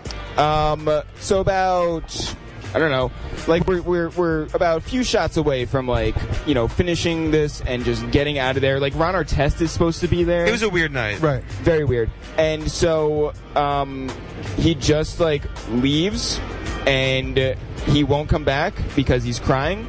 He was crying and crying about what? That we were there taking up time that he couldn't spend with his friends or / recording. He's crying because tears. Actual How are you guys feeling about this? I felt like sad. I mean, he felt sad. Like, did you guys like that shit? Must be so fucking awkward. We're like, what are we doing here? Right. I mean, I also got yelled at for like letting someone in without looking through the peephole. Okay. It was a different type of hip hop, you know. This is some realer side. This is real. This is real. Like this is real. Real. This is really like real. A nightmare on video. Did you guys air that or no? You guys scrapped that, I would imagine. What's up? No, we put out the video. We did. We reshot our scenes. Right. Yeah, we reshot so much of it. And remember, we have these Monday morning deadlines that we've given ourselves at 9 a.m. So we worked through the night on that Sunday night to reshoot everything that we could possibly to make it look like it was shot there. And it turned out to be a lot of people's favorite video. Like, not like, really? Because we did a video like for an anniversary, and we were like, "What's your favorite video that we did?" And a lot of people said that the Max B video is our favorite. Totally. That's crazy, man. That's crazy. So not my favorite. We're gonna take a break. We're gonna take a break. We're gonna come back, and then we're gonna find out what you guys are doing currently in TV, because I'm hearing a lot of good things about you guys, and I really like you guys, and I'm really proud of you guys. Thank you. Because I feel we're kind of like walking down a similar path. So you tuned into the Combat Jack Show. Happy anniversary. www.pncradio.fm. F your radio, internet. F your radio, pal. This is R.I.P from Internet Celebrities. You're listening to Combat Jack Show on pncradio.fm. Shit. Internet, you are tuned in, you are logged on, you are turned on to the Combat Jack Show on your interconnected networks. www.pncradio.fm. Yeah. We on. Are we live? Internets, you're tuned in to the Combat Jack Show. www.pncradio.fm. Yo, we got a crowd out here. Log on. We got a crowd out here. First and foremost, put your log on. Shout outs to New Era. I really. Whoa. Turn the mic down. Hot mic. Turn the mic down. Hot mic. Yo, I really want to give a shout out to Flood Watches, man. Flood Watch came through. Adam came through. What? A-King super producer. Proud sponsor the BYOBBBQ 2011 Flood Watch, man. Thank you so much, man. They came out. You guys have been so supportive, man. This shit is so beautiful, man. Thank you. I'm not going to cry, though, but thank you, man. With Flood Watches. So beautiful. There's a lot going out. You guys having a good time, man? Yo, we're loving this right now. You guys having a good time? Yeah, good weather, good people. Yeah, keep it. It's the real. Yo, and by the way, I'm not holding on to this, but the Rosenthals brought us some cookies, man. Yeah. All right. Well, I mean, it's only right. You brought us donuts when you came over for our podcast. But they were only Dunkin' Donuts. Now, come on now. No, but we like Dunkin'. Don't put any class aspirations on those donuts. Someone made those donuts. Someone made them. Yes. That's right. With their hands. Yes. Maybe didn't even bathe. This is aspirational baking. That's right. So, what do you guys think, man? What do you guys think about a little operation out here? It's great. Yeah. It's great. You have quite the view here. We by do the have way. a great view. You should do this every week. Yo, there are almost too many women here. Yeah. He's joking. Hip hop. Nice. This is hip hop. I don't like when there's too many women. Right? No. I like no. Hold on for a second. Pause on that. Listen, internet. You don't have to pause. There's a lot of people here to say pause. Okay, Okay, well then pause. Okay, I say, hold on a second. Pause, Illuminati, pause. But the universe comes from a black hole. How many do you need? You only need the right one. Speak. Internets. Yo, when you go on internets. When he goes on that tangent, I don't know what the fuck you talking about. Listen, I'm just saying. The black hole can swallow suns. That's a pause. Is that a pause? I don't know. Leave it alone. Leave it alone. Leave that shit alone. How you doing, man? You good? Yes, sir. I'm great. I'm enjoying this Dallas Penn moment right now. Did anybody take a picture of this couch, man? This whole shit is like a late night, yo. Yeah. Late night. Shout out to my team, ATF family, my man All Day in the building. Yes. There's a lot of silent cats, assassin. lot of cats in the Shumanati. The superstars is in the building. Jeff and Eric. Yes. What are you guys doing these days? Right now, we're hanging out. Yeah. Right now, but what are you doing these days? We have a really some rumors. Yeah. Oh, rumor. Well, let's get to stuff we're actually doing right now. Then we'll get to the rumors. We are actually we've been doing this show for MTV's men's site called The Check-In. Right. On MTV Clutch. Yeah, but everybody wants to hear about how you're dating a mill. MTV has separate gender sites. They do. Yes. They do. They have geek.mtv.com. Right. I mean, they have unlimited subgenre. They do. Yeah. And what is the Clutch about? Man? Clutch is us going to Is interview. that a pause? That has to be a pause. The Clutch. The men's site. The Clutch. The Clutch. The Clutch.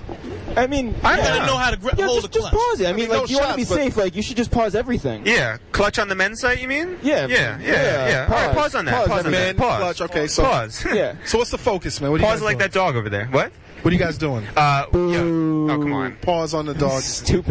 We have. Okay, so the check-in. We've interviewed people like Rick Ross and J. Big Cole. Boy and Corey Guns and weirdly, like, we're on the hip hop beat, obviously, but then now we're also interviewing like snowboarders. yeah, we're in like the alternative sports Yeah, very extreme. league now. Now, So are you you get, guys like- into that?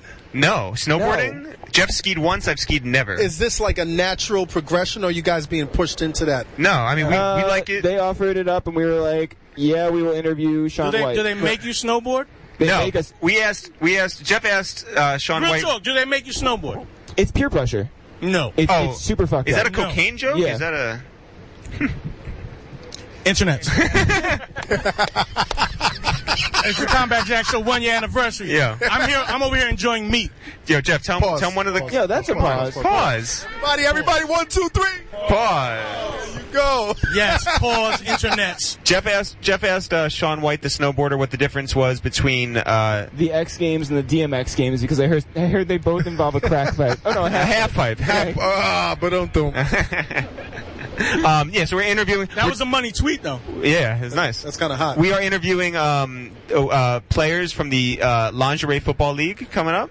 Tell us about that, Yo, man. pause, Eric, pause. No, No pause. one was saying that. No pause. There's got to be mandatory wardrobe malfunctions for that. We are hopeful. Now, I've been hearing about this lingerie football league. What is that, man? Tell me what that is, man. I believe it's a football league where all the players are models who wear lingerie, and all the coaches have boners. And is this going on in the field? Yeah, actually, yes. Yeah, no, they play like indoor football arenas. Have you attended one of these? Not yet, but we are scheduled we will to. definitely get inside the lingerie football league. No pause. We'll break it down. You break it down. Yo, there needs to be a lingerie boxing league, roller derby, lingerie roller derby. Crack. Just like some Butch I just hit some acid right now. Yeah. For lingerie roller derby. Someone on the interconnected networks make that happen. Someone in Bushwick, Greenpoint, Williamsburg, lingerie roller derby. There you go.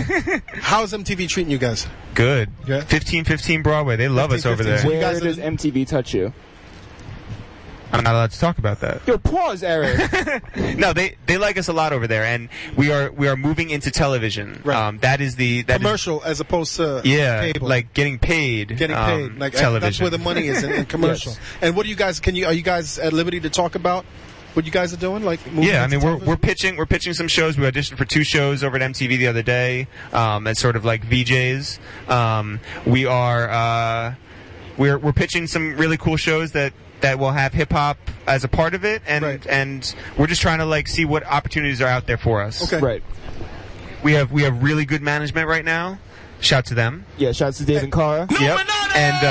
And what kind of clients do they handle? They handle Patton Oswalt. A lot of comedy people. Right. And among other people, Vinny from the Jersey Shore. There you go. No, I'm just saying, like we are in good company and we feel good about where we're headed. Good, man. Good. You guys have paid your dues, and you guys are moving. Thank you. Let's talk about, some current events. Yeah. Okay. Watch the Throne. Love it. Love it. Like, you guys gave it like a high, we were all on the same complex consensus ratings board, and you guys gave it a high rating. Yeah. Tell us why, man. Tell us what you thought about it and why. My personal thoughts, I think this is a landmark album, something that couldn't be done if it was just a Kanye album or just a Jay-Z album.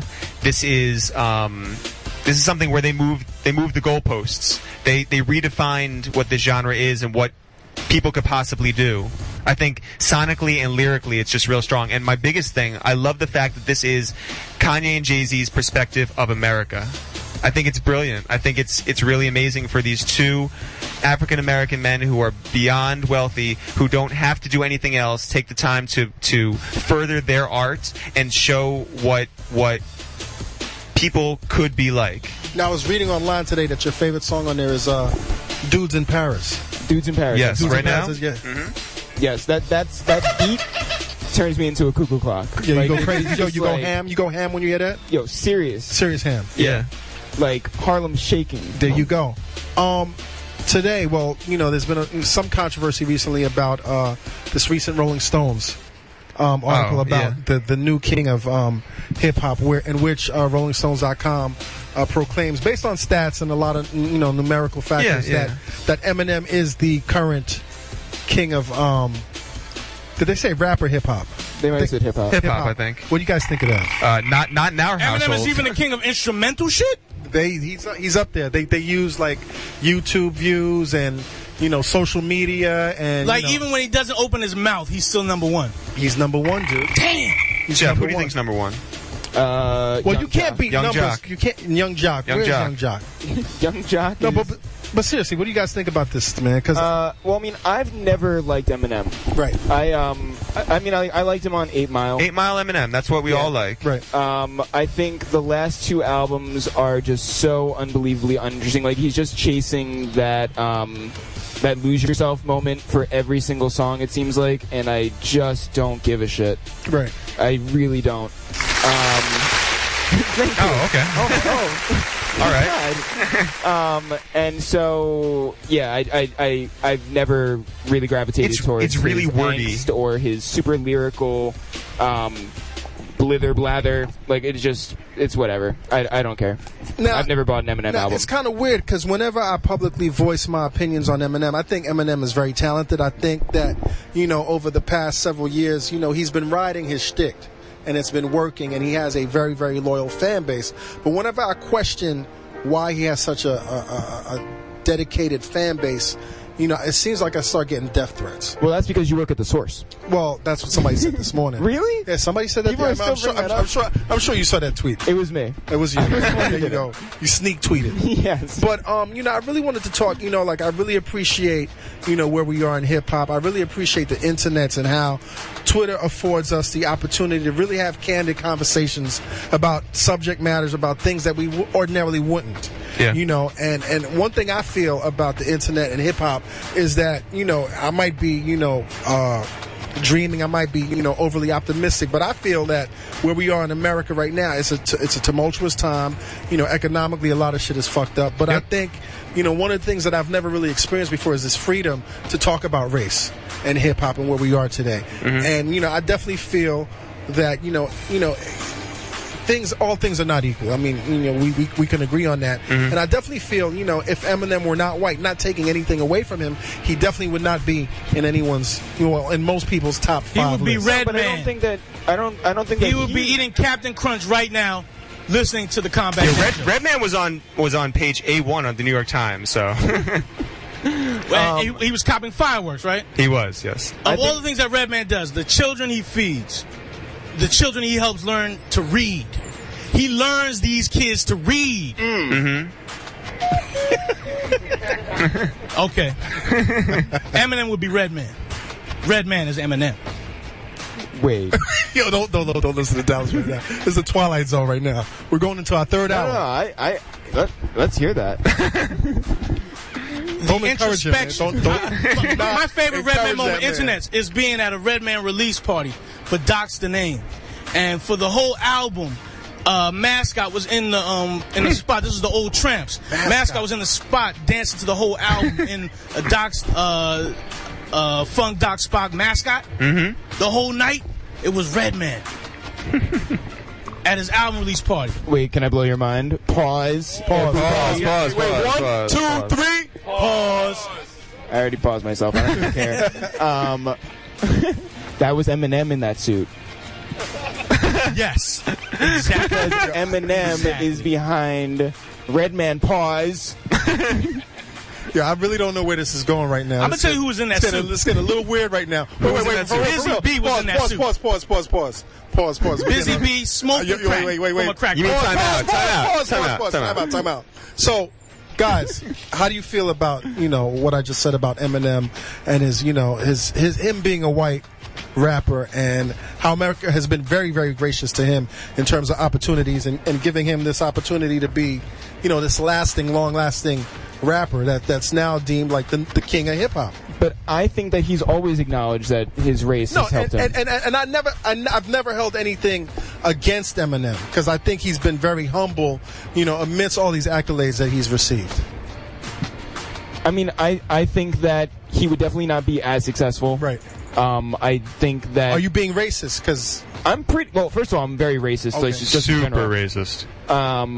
And so that white man rapping. No, I think that he acknowledges that he would not be as successful, right. And so I have to acknowledge that as well. Look, the just guy being a knowledgeable person. Right. The guy has talent and just appeals to... to America, to a broader, to people who normally do not like hip hop. Right, that's exactly. right. Yeah, exactly. Because of his race, and that's the same thing. I saw the Hoodie Allen show last night, and it's the same thing. It's there was a crowd of all white kids and 3 black kids, and only one of those black kids danced to Waka Flocka. That was a Roots concert. It would have been a Roots concert. I was one of those black kids. And at the same time, too, internets. Ed Woods is in the building. Someone like Tyga has a specific audience, and it just happens to be that 106 and Park, age group, right? And they're not going to buy Eminem stuff, and they're not going to buy Redman stuff, and they're not going to buy Hoodie Allen stuff, probably, but they'll buy Tyga stuff. So I mean, people all have their specific audiences. Of course. Eminem has a humongous one. It's a huge pause. Does that mean that he's the best rapper right now? Pause. 1, 2, 3. Oh, there you go. I like the crowd participation. Listen, man, you guys have been really great, man. You guys coming out on Saturday?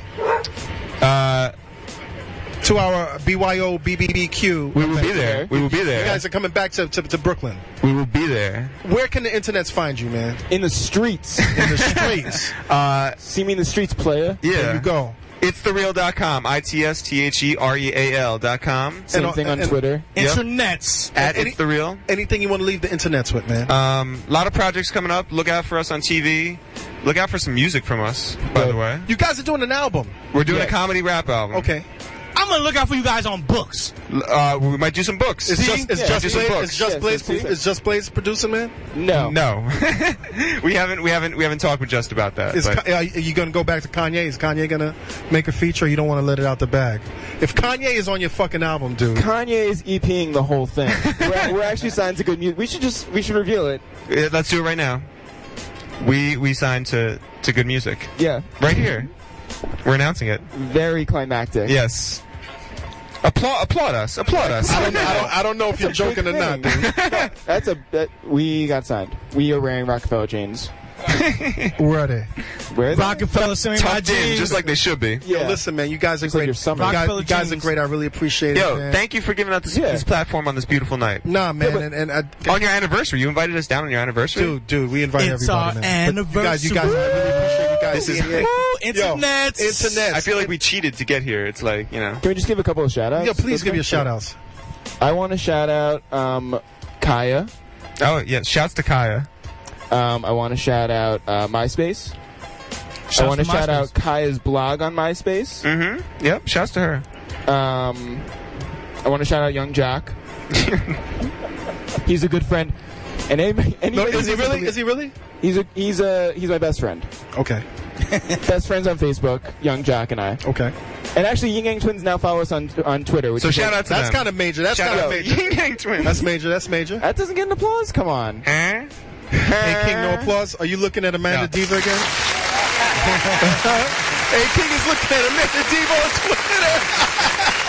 Listen, man, anytime you guys want to come through, let us know. Appreciate that. And let us know if you guys need any assistance with your projects. You know. Thank you. Mi casa, tu casa, and thanks for the cookies, man. Yo. Let's give these guys a round of applause. Yeah. Internet, it's the real Thank you, guys. Jeff.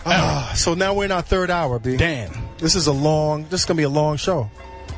I'm not going nowhere. Where you going? Hey, King, what are we doing? Super producer, what are we doing, man? As you sip that brown juice, man. We got so many people in the building. Go to 4 a.m., kid. No, I'm not going to 4 a.m., but are we going to like a break? What are we doing? Yeah, man? Hollywood Punch, what absolutely. We got some more, another esteemed gentleman, a guest just walked in. Okay. Blood Watchers, what up? We got Ed Woods in the house. Ed Woods in the building. Ed Woods, right? Yeah. It's Ed Woods, right? Let's rock. Let's turn it up. Man, I got some new shit to talk about. Let me get the mic back. Go ahead, take a seat, Ed. Ed, go ahead, take a seat. Relax your mind, let your conscience be free. Hold It's the Combat Jack Show, brother. Can we get somebody to make a store run for the 1 year anniversary of the Combat Jack Show? Somebody's making a store run? We need some more beer. We need some, we'll give up the cash. Hold on for a second. We don't have nothing in the cooler right here? Internet, hold on for a second. Let's see. Internet. I think it's a big, hold on for a second. A big bottle of Vive Clico, some shit. Well, let's do this. Let's take a commercial break. Hey, Mayor. Yes, sir. I'm here. We got a celebratory. Hold on a second. Combat. Look at this. Wait. Capture that. Oh, my God. Look at this right here. Mr. Mayor. Yes, sir. Holiday. Please, sir. Would you have the honors of this? Well, we're not going to open that yet, man. Let's not open. Let's stay focused. Don't be so thirsty. Let's stay focused. Internet, you're tuned in to the Combat Jack Show. We got that magnum of www.pncradio.fm. F your radio. Yeah. We're in the middle of our third hour. I don't think we've ever done 3 hours, have we, AK? We ever do 3 hours? Oh yeah, we did. Pause. Oh, my bad. Nah, I think one time we did 3 hours. Right. Yo, your man Dallas is faded, B. Like, what the fuck, man? Yo, this is the pre-BYOB, this is the BBQ 1 that year nigga anniversary. Is thirsty, man. He's trying to open up that Vivo. Yo, I'm not trying to put Dallas champagne on blast right now, but he's blunted. He blunted out. No, you're not even here. Where he at? He went to the bathroom. I think he had to take a shit, man. Oh shit! Nobody uses that bathroom now. It's crazy, man. So listen, Combat man. Jack Show. Internets, man. It's still a lovely night right here, man. We still got a nice crowd of people out here, man. More on the male side, but there's some, a couple of, not even a handful, but there's some lovely ladies out here. And we got some incredible guests still, man. Internets, man. I definitely want to welcome to the show. We got 2 guests, man. We got 2 guests sitting on the couch right now. We got Ed Woods.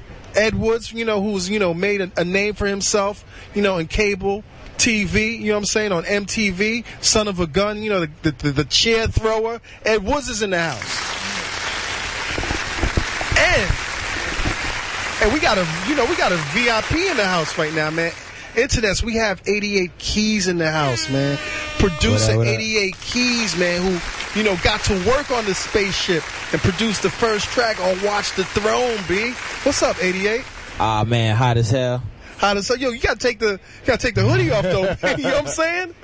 Yeah. I'm loosening up in a minute. Yeah, how you been, man? Man, it's tired. Yeah. I got 2 daughters, toddler daughters. How toddlers? Yeah. Twins? Nah. They Irish twins. They 16 months apart. Okay, I have my eldest son's 14 months apart. Oh wow, yep. So I definitely understand. 4.5 and 3 years old. So. They running me ragged. So and how's life? How's your life right now? But you are on arguably the biggest record of the century so far. It's funny right now. It's funny only because like for several reasons, and I don't knock it. I'm embracing it. I don't like. What is there to knock, B? Nah, it's just like a lot of people are just being exposed to me now for the first time, so it's kind of new. It's kind of new to me for people to be like, oh man, I like this beat. Do you have any more stuff out? I'm like, man, I got stuff since like '98. people don't know, man, that you dropped one of the hottest albums in 2008, man, the Death of Adam, right? Yeah, thank you. One of the most, I mean, that was 2008. I feel like that was 2010. That was 2008, man. A very conceptual album. It told a story. I picked it up in 2010. Right. That's what I was trying to tell people. Yeah. Man, it ain't when it came out, but when it came to your ears. Yeah, exactly. Yeah. Pause to come to your ears. And what was the story about that album, man? Well, that whole album pretty much came about because I was tired of shopping beats and just going through the whole song and dance with the label A&Rs and stuff. You know, not to diss them or anything, but just like going there, pitching beats to get placed on other people's albums, and then like the A&R's going crazy over my beats and stuff, and then to the point where like they're calling their co-workers and like, yo, y'all gotta come check this shit out. 88 Keys came through with some shit. Then next thing you know, so like me and my manager and I, we like looking at each other. Who's your manager, man? Oh, Daniel Glowgower. Okay. Yeah, Skyscraper Management, and so we kicking back like we got this, like and you've been in the game for a long time, man. Like you have incredible pedigree, man. People don't know that. You didn't just pop out the scene. You're not Frank Ocean, B. Yeah. No, this ain't Frank Ocean, right? It takes 10 years to become an overnight success. And I realized, man, I had the opportunity of working with you, not directly, but about 10 years ago. You were a client of my firm, man. Yeah. But I was saying your pedigree, man. You go back with Q-Tip. Yeah. You go back with Large Professor, man. From what I understand, that was like your mentor and your benefactor, right? Yeah. Like definitely Q-Tip. Like he inspired me and stuff like that. And we're gonna get back to you, Edwards. We're not gonna forget about you, Edwards. You hear me? Yeah. Edwards. Edwards? Edwards on Edwards is Zen moment. Edwards is Zen moment. Motherfuckers right now. It's all good. I'm here. No. It's all good. I gotta go home. I'm getting on a flight in the morning. You always gotta go, man. I gotta go. I gotta get up in the morning. Yeah. So wait. Hold on for a second. Yeah. How's life, man? Pause to getting up in the morning. Everything is beautiful. You're a TV star right now, baby. I'm not. You're a TV star. I'm not a TV star. Motherfuckers know who you are right now. Yeah, it's all good. You know what? I'm enjoying life, man. You look like Hollywood right now. It's showtime, whatever. Colored open shirt, whatever. I'm you got the rich man Adidas on, B. Nah. Ed Woods is good Woods. Yeah, thank you. I'm trying to put it in all perspective. Like, listen, and the way that I operate right now is like, is just to understand, like, if you understand the rules of the game, you can do anything. So if you go around, you take a Monopoly game. If you go around the Monopoly board and once you pass go, you pick up $200, you know how to play the game. That's where I'm at right now. I just feel like at the end of the day, I want to put everything in perspective of how artists really look at the music business. Do you know 88 Keys? Yeah, no. That's my new client. Okay. I don't know what the fuck he talking about. His manager. This is my new. I represent him now. You see that? Yeah, I'm TV show. I'm shutting it down. Yeah, I'm shutting it down. No. 88. Did you see him on TV? You ever watch any of his episodes on MTV? Son of a Gun. When he was arguing, honestly, like I haven't had cable in about 2 years. Okay. And then about like 2 months ago, I actually gave my TV away to my neighbor upstairs. Like I don't have TV. You can't fuck with the brainwaves. He's totally internet. He's I got iTunes. I buy Law and Order SVU episodes. That's your shit. Yeah, that's my. Now shit we rocking the same boat right now. Here's the deal. But you watch TV though. Yeah, I got a 3-year-old. Of course I watch TV. Yo, Gabba? Yeah, I do. I do all that shit. What's the chick in the morning? Sesame Dora Street. the Explorer. Dora the Explorer. Oh, Sesame Street is no more? Yeah, that's out the window. Yeah, okay. We passed that. Sesame Street? Nah, we passed that. We do Dora the Explorer.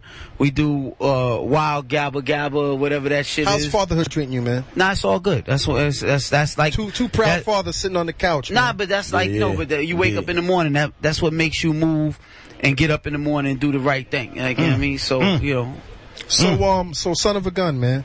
What about it? Very dramatic season, B. Yeah. What about it? I just want to know, man. What? Tell us about the chair. Nah, it's all good. Wait. Tell us about the chair, B. The what? The chair. What about the chair? What the fuck did that chair do to you, B? No. You know what? Like, what did the chair do to you that caused you to assault that chair like that, man? No. The chair incident. It wasn't. You know what? Everybody keeps asking me about. And they got a song called Ed Woods Those Chairs. I'm like, yo, what the fuck is that? Now, here's what it is. If I'm passionate about my artists, anybody I work with, that's how I am, and you know that from the day that I started in this business. That's where I'm at. Like if I believe in an artist, I'm gonna go all out for him. So that's what it is. And me and Corey's still good. So everybody who thinks that the reality is reality, but at the end of the day, we still good. I just did his deal, a new deal for him. So Nick Cannon didn't end up. Yeah. Whoa. I'm sorry. Let's go back. What were you about to say, man? Nah, it's all good. Me and Nick is good. Yeah, real good? Yeah, we good. The reality of it is we want to try to take Corey and elevate him to the next level. You know what I mean? That's what it comes down to. He's traveling right now. He's touring right now, right? He's on the tour with Lil Wayne. I'm just not I'm not taking shit from nobody. I don't give a fuck who it is. I'm going to push the button. When you come at my shit, I'm going to take it. Let me ask you something, Ed Woods. I gotta ask you something, man. Like, you definitely were very, like I said, you definitely played a very you had a very imposing and definitive role in that show. Was any of that shit staged, man? Nah, not at all. Actually, to be honest with you, I wish it was a little bit more staged, because I got a lot of flack from, they put the horns on the head and made me look like I was a nutcase. But at the end of the day, I'm looking out for my artists. So was that what it was? People thought you were a nutcase? Yeah, they put the horns on me and made me look like, I'm coming out like I lost my fucking mind. But I've been doing this a long time, and that's not the first time you assaulted a chairman. No. Actually, you've been in the room with me. You watch me. But I never saw. Hold on. Oh shit! Let's be clear. Oh shit! Let's be clear. You watched me flip a desk over with you in the room. Yeah, but I never saw you assault the chair, B. No. You watched me flip the desk over. The desk was in the way. No, but the chair had nothing to do with your issues, B. No. We can go back. We can go back to the DeBarge days. We can flip it and talk about when you wanted to fight Puff. I also remember when you wanted to fight Puff. But I don't give a fuck about none of that. At the end of the day, whether it's, I don't care who it is. At the end of the day, I'm going to fight for my artist. That's what it is. And if somebody can't respect that, then, go hire that other motherfucker. You know what I mean? Hire that motherfucker who's going to bow down and tuck his head in. I go out on my shield. That's what the fuck I do. No shots? No shots? Y'all gonna put the fucking, I don't get no claps for that? Come on. Put the claps on for that. God damn, B. Yo. No, that's it. Thank you. I'm a rock. At the end of the day, you pick and choose who you want to be, with the nice motherfucker in the room, bowing down his head, or whatever, or I'm going out on my shield. It is what it is. So, what are you currently working on right now, man? I just got Waka Flocka. We about to turn it up. You're managing Waka Flocka? Yo, I just got Waka Flocka. We about to turn it up. When did you close that deal, man? Actually, 2 days ago. Give that man a round of applause, man. So whatever we got to do, we gonna push the button on. How did that happen, man? How'd you end up with Waka Flocka, man? Nah, just through relationships. Everybody understands what how I deliver. I'm gonna push the button, and this is what I do. Like, you know what I mean? And I just got my man. It's a new client, 88 Keys. Whoever your man, your manager called me up. Ed Woods is representing him now. That's what I do. Is that gonna happen, 88? Nah, I'm just fucking with him, man. Don't worry about it, bro. Whoever you are on your bed, you can sleep tonight. I'm not taking your client, man. It's all good. Tell us the good side about the show, man. The good side was to show like all the elements of how you build an artist and how they go from one step to the next. You know what I mean? It's Corey right now is on the road. He's opening. He's coming out with Lil Wayne. It's a good thing for him. You know what I mean? And I was with him since he was 16 years old. So anybody who wants to point the finger, whatever, like I'm protecting my assets, but at the end of the day, we in the trenches. You know what I mean? You got any other TV projects popping off right now? Yeah, actually, the new one is the Blair Woods project. Check it out. It's coming It's me and my man Blair Woods. Yeah, Blair Woods. We go in. And what is that about, man? It's about me developing artists from beginning to end. So that's hold on. Yo, guys. This is a live show, and we're celebrating our first year, and I'm happy that everybody's festive. But let's stay focused right now. Let's stay focused. I'm sorry, Ed Woods. Nah, it's all good. I'm doing. Got a new show coming out. Based on me, but we doing a whole bunch of shit. And where's the show gonna be aired, man? We trying to figure it out right now. It's gonna be sexy. It's gonna be different. It's gonna be we're gonna push buttons. We're gonna piss some people off. But that's the whole style of it. Like I'm a game changer.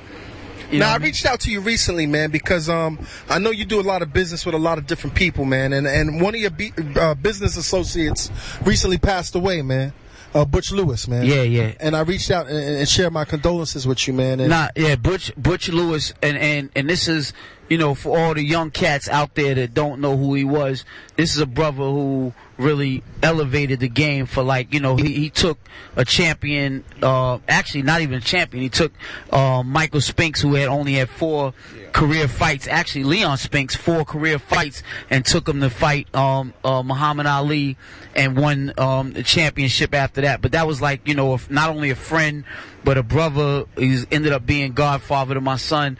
But here's a guy who, I don't care whether it was Denzel Washington, Wesley Snipes, Judge Mathis, the list goes on. All the guys that he helped, maneuver their careers in the business. He was a fire starter. And, I just hope that people, when you look back at the careers of how he pulled the wagon, that people respect the game and what he brought to the table. So, now, from the outside looking in, man, it seemed like Butch, had certain characteristics that would lead one to think that he was an incendiary person.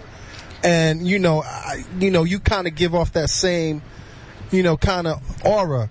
Do you guys get along completely, man, in terms of the relationship that you have? Oh yeah, no, we fight and argue, and we go at it. But end of the day, here's a guy. I don't care where it was at. He was gonna look out. I don't care if you had $1 in your pocket or $100 million in your pocket, he was going to treat you the same. Right. And, and I just hope that his legacy, is traveled on. Here's a guy who passed away, and Stevie Wonder showed up and performed 5 songs at his funeral, and Reverend Sharpton showed up and gave the eulogy. 5,000 people showed up. And this was totally unexpected, right?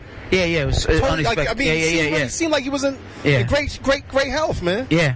5,000 people show up for your funeral. What you got to ask yourself is, what are people going to say about you when you have to lay yourself down? We all going to have a funeral, but what are people going to say about you when you what are people going to say about you? I don't know what they're going to say. What do you want them to say? No, I want them to say that I deliver for my kids. Okay. To be honest with you, that's where I'm at. I want to deliver for my family. You know what I mean? So that's where I'm at. But he really needs to be championed in a bigger way. You know what I mean? He's the one that was there for James Brown when he got out of jail, whether it was Nelson Mandela when he got out of jail. This is somebody who carried the torch. And, we lose sight of who our heroes are prior to, somebody writing a book or a manuscript to basically tell you what it is. And he needs to be, honored in that way. Blair Woods. What? No, I'm going all out right now. I'm telling you right now. When is that your man ain't giving me no claps. I'm not feeling your man right here. I'm not getting claps. Which is good. You know what I mean? How do I get the claps? Let's focus. I'm just saying, pause. I need you here more often, man. No. I need you on the show more often. I'm trying to get everybody to focus. No. Let me just say this. I need you on this show. No. Here's what I want to say. I want to give, what you do, and you're giving a voice to people, and people need to recognize, what you bring to the table and what your team brings to the table. And I really hope that your man with the big mouth in the back, you ain't said nothing the whole time. No.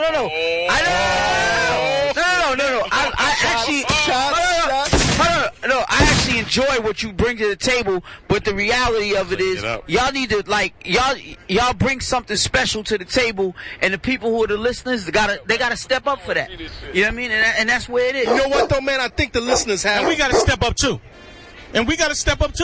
Oh yeah, but that's what I'm saying. But show them where to step to. Yeah. However y'all do it, but at the end of the day, I'm a fan, and I think that the fans that are out there listening to y'all every day, that they gotta pull the wagon with y'all. It's like you know we have a big barbecue. You can't pull the wagon. You know we have a big barbecue on Saturday, right? Yeah, exactly. Are you coming out, man? Fucking eating. Are you coming out? What? Pause coming out. He said pause coming out. Are you coming to my barbecue? What? I'm not going no fucking. I'm fucking with you now. I'll be at the barbecue. It's all good, baby. I'm Ed Woods. So when you coming back in town, man? You I'm going to Martha's Vineyard tomorrow, and I'm back. But I'll be back in town on Saturday or Sunday. Yeah, come through, man. Come through, man. Yeah, but y'all give it up for Reggie Action Combat. No, that's all right. They know me. But y'all give it up for his team. Y'all been doing a great job. Thank you, man. And I need to get out here more often, though, man. No. You might spin off and have your own show. No. I'm about to do my own show, but I want y'all to respect. Can I get some more claps? I think that. Come on, bro. Give me some claps. I think that'd be dope. That'd be dope. All right, y'all do y'all thing, man. I appreciate it. Love y'all. Y'all keep it up. All right, later. Thank you, man. Thank you. Ed Woods, a.k.a. Smooth Hollywood. You leaving, Smooth Harlem Hollywood. You got to get ready for your flight? Yo, give this man a round of applause. Have a safe travel. Ed Woods, Internet's Ed Woods. Ed Woods, congratulations with Walker Flocka and Corey Guns. And who else are you working with, man? Mr. Cal. And your show. And who else you working with, man? Ryan Leslie, right? No, you want to talk about Ryan Leslie? Ed Woods, Internet's Ed Woods. Ed Woods is in the house. Incomparable Ed Woods. Ed Woods is in the house, man. A.K.A. Hollywood Harlem. Definitely appreciate that. All right? 88. Yes, sir. 88. How's his mic, man? How's his mic? 1 2 1 2. Are we going straight? We going straight to the end of this? I can't hear you, A-King. Let's stay focused. Let's go. Let's go. It doesn't stop. 88. It doesn't stop. 88. I have not stopped spinning. I can't listen to fanboy shit right now. Fanboy moment. Internets. Yo, guys, we need everybody to pipe down in the back. All right. Okay. 1, 2, 3. Pause. Okay. 88, man. Like no church in the wild, brother. Listen, man. What? We were all at the planetarium, man. Drugs, brother. And when that first beat came on, B, I was like, I'm not a big fan of the record. Is that a cello? I want to know what that. But when that beat drops, it is the perfect beat to set the tone for Watch the Throne. Thank you. You know what I mean? That's actually what they said when I came through with the track. Yeah, like you had that track sitting around, or did you craft that track specifically for Jay and Kanye? Nah, that wasn't even supposed to be played by anybody. You went into the archive, then you went into the vault. Yeah, I went into the like that night they was picking beats from me. They wound up picking about 13 joints. 13 tracks. Like, my official beat tape that I was shopping like for a minute now. Right. I went through those, so they picked like a few joints over there off of those. So they was like, "Yo, you got you got any more?" Right. I was thinking in the back of my head, like, no, not really. But then I started playing stuff from my mixtape that I was working on, that I've been working on for a while, that no one's really heard or whatever. They picked like 2 joints off of that, and they was like, "Yo, you got any more?" I was like, "Nah." I went into this other EP that I've been working on. It's called Adamantium, that I'm still gonna release. Which is that's kind of dope. Yeah, the comic book head, man. Yeah. I mean, but it doesn't have anything to do with any comic book. Like, I gave the project that title because like beat wise, it was my interpretation of what hardcore beats sound to me, but it could be melodic. But you're saying Adamantium is the hardest. Yeah, it's the hardest. The hardest of all hard. The most hard bodies. 1, 2, 3. Pause. Thank you, man. Reality check. Yeah, but it's like it's my interpretation. But like a lot of the beats I made, they still sound melodic. But to me, I interpret it as like hardcore. So when that was one of the beats. Now, did Kanye do all the beat selection himself? Or was it like a process? Like I mean, well, like they already recorded. I want to say they recorded like the majority of the album. Like by the time I got there to the studio, I wasn't even really trying to go to the studio. I was around Ye's way. Right. I was like, yo, I'm gonna stop by and say what's up before I head back up top. Now, a lot of people don't know that you share a friendship with Kanye, man. Oh, yeah. You guys go back from like, when before the major Kanye shit. Yeah. It's like about like almost 4 years before that. Right. So when he selected that track, man, how'd you feel, man? Were you amped? or the shit like that not faze you? Nah, I wasn't really amped only because like I've been in that because situation it was your before. beat too. But not because that. Like I've been in that situation before where like a lot of people don't know like I actually get around. Where so like I play beats for people like major recording artists and they would pick like a couple of joints and but the deal wouldn't go through for one reason or another. Like I always felt like they were probably afraid that my sound wasn't commercially viable. Right. Like it didn't sound like anything that's going on the radio. My stuff sound like like I don't want to say the real hip hop shit, but it sound like some Tribe shit. Like I always say my sound is the Tribe vibes. Right. Like like I said, man, that's part of your DNA, your musical origin. Q-Tip, Large Pro, and the whole nine, man. Yeah, absolutely. Pete Rock. I came up looking up to those guys and wanting to sound like them, and then eventually, came into my own style or whatever. Thank you. Actually don't drink alcohol, but okay. I mean, I'll toast to the show, but thank you, man. Thank you, man. We can pass it off. So you're on the biggest record, man, and you're getting a lot of calls right now, right? Yeah. And it's finally you proving a lot of people wrong, because I know how it is to be a producer, and like I said, I've watched your career over the years, and like I've acknowledged your records, but a lot of people they haven't acknowledged your records. Yeah. So now people are the same people that close their doors in your face. How are you treating them, man? Like in the back of my mind, I'm just like, you kind of want to shit on them a little bit. No, not at all, because like that's bad business. Then right. And it's bad karma. Yeah, it's bad. Yeah, exactly, bad business. Bad. I mean, the thing is, like, I get it. Like, I understand. Like, a lot of people they're concerned about their jobs and safety. Like they want to go with the sure fit. Pause. Anybody? No. Yeah. You know what I'm saying? Don't force it. Don't force it. Pause alert. 1, 2, 3. There you go. Nah, but like replay, yes, that was legal. Like I get it, but like I always felt like music should just speak through, right. Like speak volumes and stuff like that. Like it shouldn't be so calculated. Like this is a dope beat, but it doesn't sound like what Big Sean's doing. It don't sound like what Nicki Minaj is doing. It should be original. Yeah, it's like, this is a dope beat. Nah, but seriously, man, your track definitely stands out. How would you, like, if you were to step away from the Watch the Throne, how would you rate that album, man? What do you think of the album overall? Honestly, and I mean, I want you to speak. I don't want you to, talk from like the vantage point of like, ruining any relationships.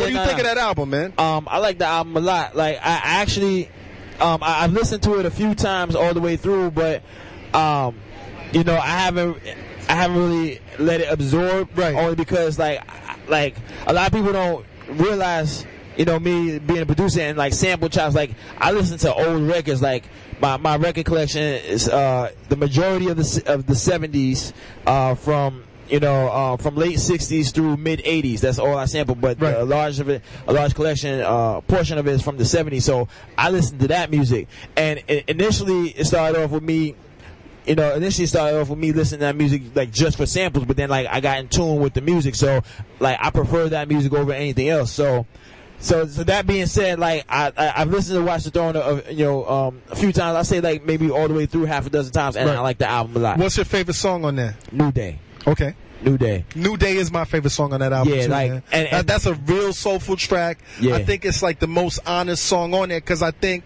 I could understand Jay and Ye being on their spaceship or their, luxury rap shit. Yeah. But that song, what is hip hop if you can't relate to it, man?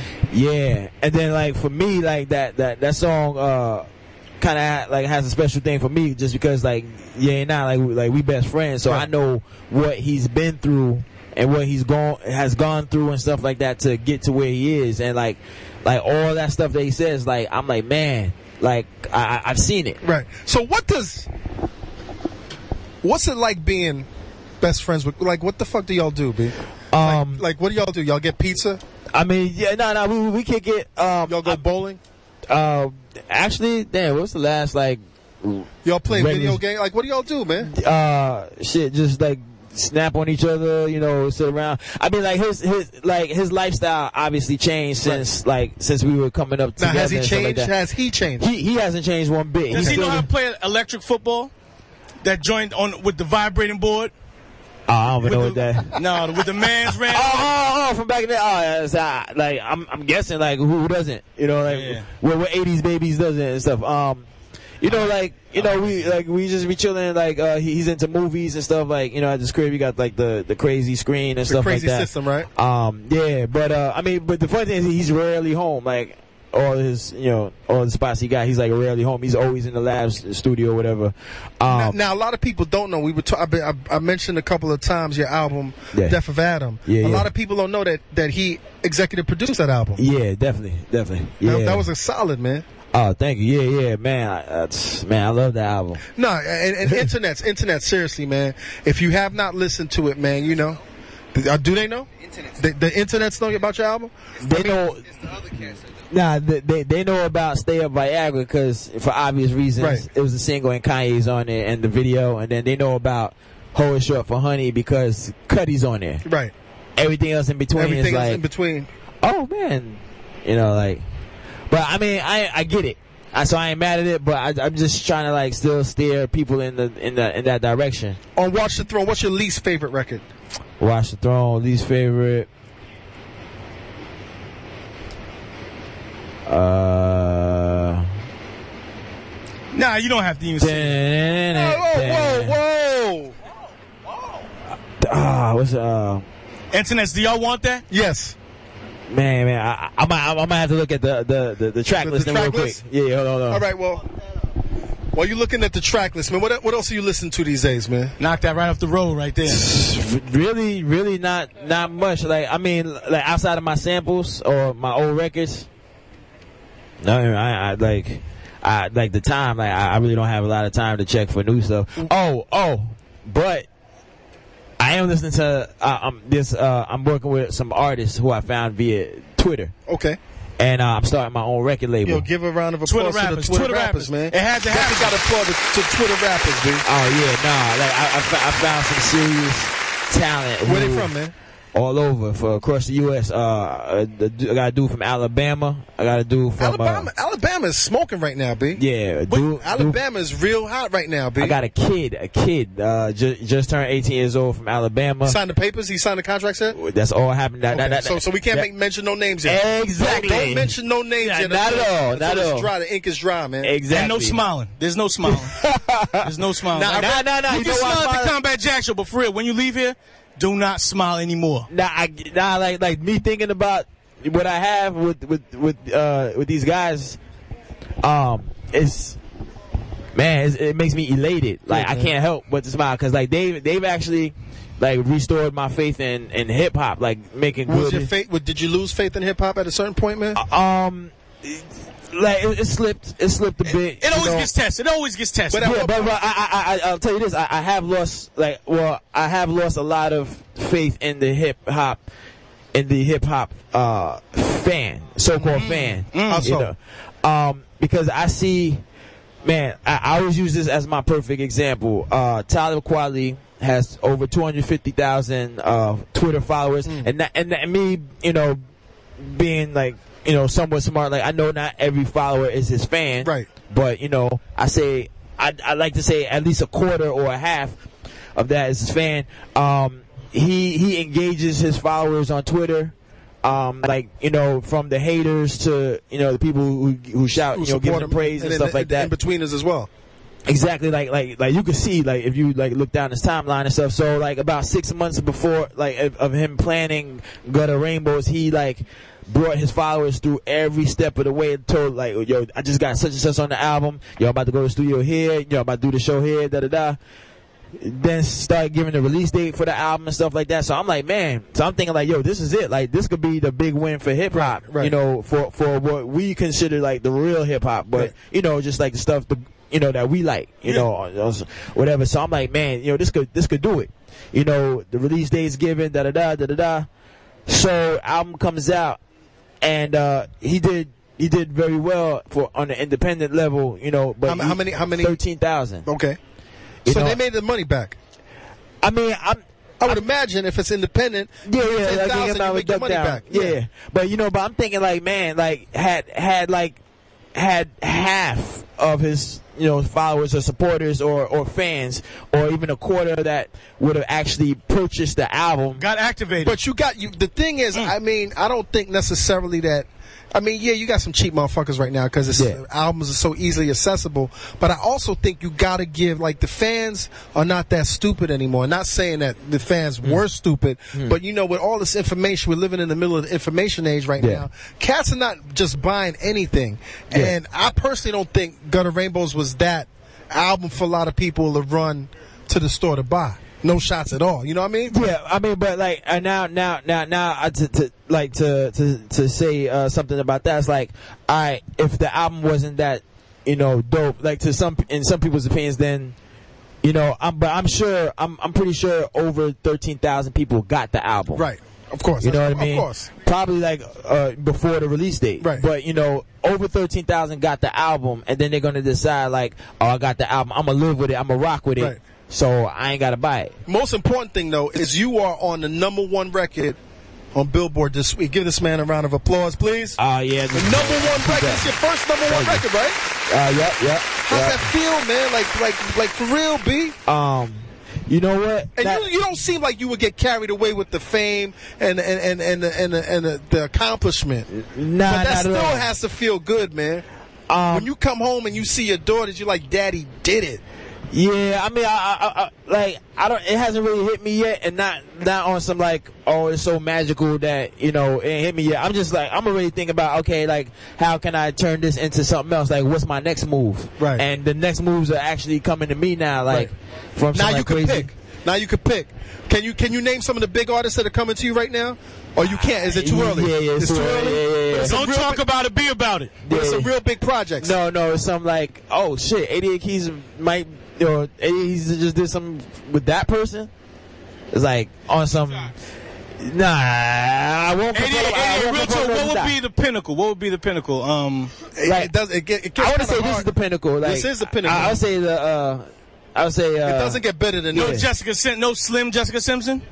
Executive producer Jay. Man, I won't confirm nor deny, but like I'm starting to get placed with some people who nobody would expect me to get placed from. To the point where like I'm playing beats for.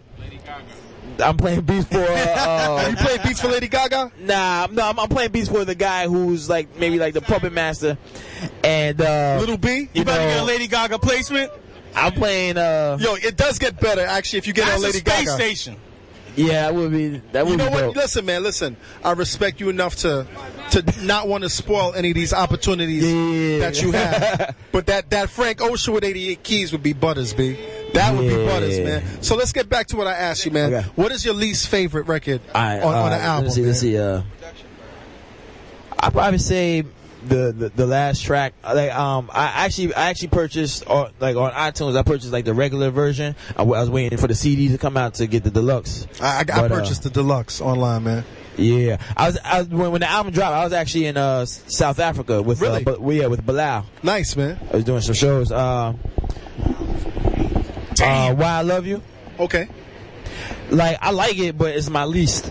Sonically, I kind of, when you listen to it, I kind of like the message that he's conveying to Beanie, because it's the first time Jay has really been public about that incident. So I definitely appreciate it, but I can see what you're saying. Oh, like I didn't even listen to it like that deep. Like I like me being producer, like the first thing I hear is like the beat. Right. So you just put me on. So I'm like, I'm about to check it out. One thing I want to ask you, man. I read somewhere that you were quoted as saying you once went 16 years wearing just low, like there's not a day has gone by that you haven't worn Ralph Lauren. Yeah, like to this day. To this day. Yeah. Is that a personal goal, like, or is that just your thing? It's just my thing. Like it's funny. And now I would imagine you could get more and more Ralph Lauren, right? Yeah, about to. What is it about Ralph Lauren? What year is it now? Is it 17? Is it 18? Yeah, I think around there, like 17, 18. Counting, right? Yeah, I stopped counting. And you a put long your little time girls ago. in the low. Yeah, like me, like I'm married and stuff like that. Like, how long you been married, man? Is that how you bagged your girl up? I mean, that's how I bagged my girl up. I showed her a baby, RL 2000 ski sweater, and an adult joint. Nah, I mean, oh shit. Yeah. What up, man? Chillin'. RL 2000. Believe me, RL 2000. We thought that was gonna be the future. Elbow patches. Man, but how long you been married, man? 5 years. 5 years. Give this man a round of applause. May 27th. Yeah. Congratulations, man. Thank you. You find it's hard, man, to maintain a family in this industry. Not at all. I'm kind of like removed from everything. Like me, I'm 35 years old. I don't know if I can speak for every 35-year-old, brother in the hip hop, but like I was done with clubs and parties. Like it was like I want to say when I was 25, 26. Good, man. Remember Sessa? Yeah. Sessa was like the last party last club I went to that I actually enjoyed. Right. And then Table 50, it was like the last lounge, like real go there, dance, and chill with your people's joint. After that, everything else is like, oh man, I gotta go there. Yeah, I ain't going there. It's not worth it right now. It's definitely not worth it for some people, man. So you're doing a lot of traveling. I tried just with Bilal for about 5 days. We went out to South Africa for my first time, Johannesburg and Cape Town. Oh yeah, he's the truth. He's my favorite singer of all time in the history of music. In the stratosphere of music. Yeah, like, oh yeah. So listen, man. What do you want to leave the internets with, man? Because I like to leave the internet with this. Support is very important. Like if you want to get, if you want your hometown hero to make it, to win, like you want your favorite artist to win, you have to dig in the pockets and cast your vote. You gotta buy records. Yeah, you gotta buy the records. But how do you convince people? Now, what would you tell the rest of the internets? Because you told that advice to one internet. No, I mean I tell that to everybody because I don't think people realize how the industry actually works with the radio plays and BT 106 and Park and stuff like that. Like a lot of I know a lot of people who listen to the same stuff that I listen to or that I like, rather like the Mos Def and MF Doom and Qualies and Guilty Simpson and stuff. Like it's like, oh man, fuck the radio. I ain't listening to Hot 97 because they don't play that real shit or whatever. Right. But it's like and then you hear the Hot 97 tagline, like we represent this is the home of hip hop. Yeah. Like we play with what people want to hear and stuff like that. But the thing is, like, they actually do play what people want to hear. They just go into like the charts to see what people want to hear. I mean, it's kind of like the same topic I was talking to with Jeff and Eric earlier about Eminem. Being deemed now the king of hip hop.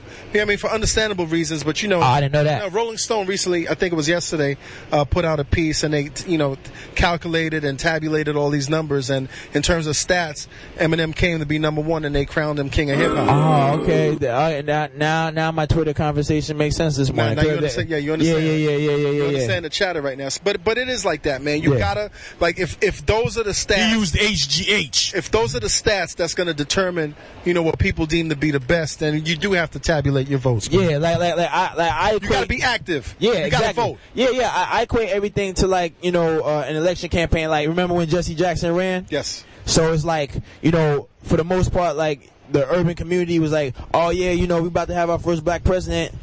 When it came down to vote, I can't make it today, but I'm sure my neighbor's going to vote. Excuses. I'm sure this person's going to vote. Then he just lost by a landslide. Right. Because people didn't cast their vote. So it's like the same thing. So it's like you want to hear like the most deaths on the radio, and you want to hear like my stuff on the radio, or whatever. But we're not charting on Billboard, and we're not charting on Billboard because our fans aren't buying our stuff. Right. That's crazy. Yeah, it's crazy, man. You got to support good music. Listen. Yep.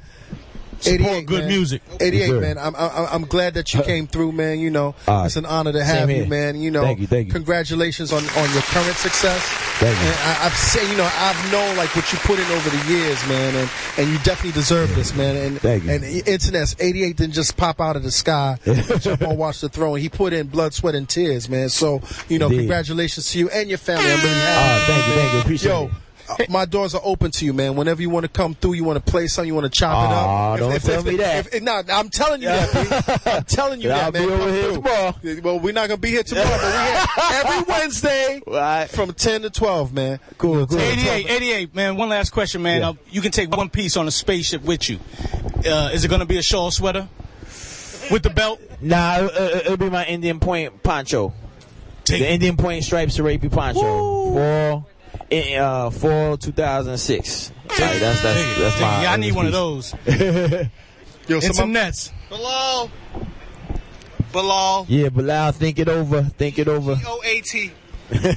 Internet's the 1 year anniversary. The Combat Jack. 1 year anniversary. Yo, Combat Jack. Are you gonna be in town on Saturday? Yeah, I'll be in town. Will you be able to come to our barbecue?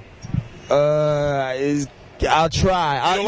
You don't like being out in public anymore, man? No, ain't that. You know, I got the kids. My daughters have a birthday party to go to. You being in the second listening session at the planetarium. Well, you didn't go into the first one. Oh yeah, I couldn't make it in. No, but you didn't even stress it.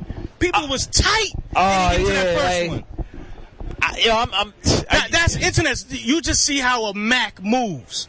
He didn't have to go crazy. People were tight. Trying to squeeze in the door. Nah, right? yo, it was so funny. Like, just, you know, that's one of many reasons why I stopped going to clubs. Just like, you know, like, just seeing people, like, you know, walk, like, try to cut in the line and just be like bringing the animalistic out. Yeah, right? like, yo, such and such, yo, trying to call somebody behind the rope, and then they're getting on their phone like, yo, I can't believe this. I'm about to call Kanye. Kill that. You didn't feel like calling Kanye. You didn't have to. Like, you know, because you got the first song on the album. I mean, all of a sudden when Kanye walked in, you could have jumped on the.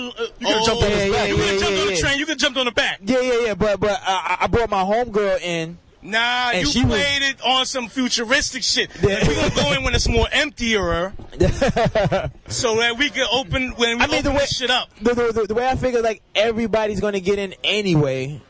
You know, it's, you know, like people are like, oh, I can't believe this. Oh, they making us check our drinks. I see how you move. Later's greater. Later's greater, right? I'm just like, you know, we all gonna get in. So there you go, man. Well, like I said, man, my doors are open, man. Roll through anytime. Thank you. Yo, anytime on Wednesday. Thank you, man. Anytime on Wednesday, 10 to 12. Yeah, Wednesday anytime. nights, Yo, internets, man. Once again, man, you guys have been great. You guys have supported us from day one.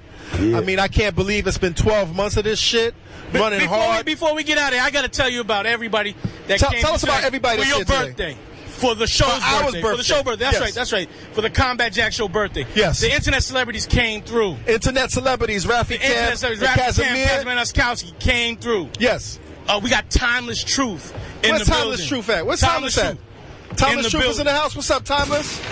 We got C to the LJ. C to the L. C to the L, B. Yeah, he's fucking with you, man. Yeah. Get his name right. Get his name right. Chris. Who else we got in the house, man? Internets.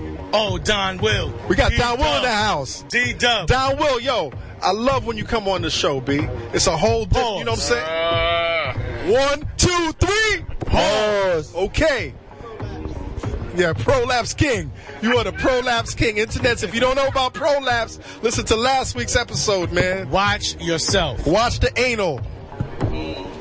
Pause. Okay. There you go. We got the editor in chief. Forced. You forced that one. We got the editor in chief of the source right now. So thirsty for the mic. We got Bone Sue. We got Bone Sue in the house. So thirsty. Let him get Never thirsty for the mic. Okay. Who else we got in the house, man? This. Wait. I do have to give it up.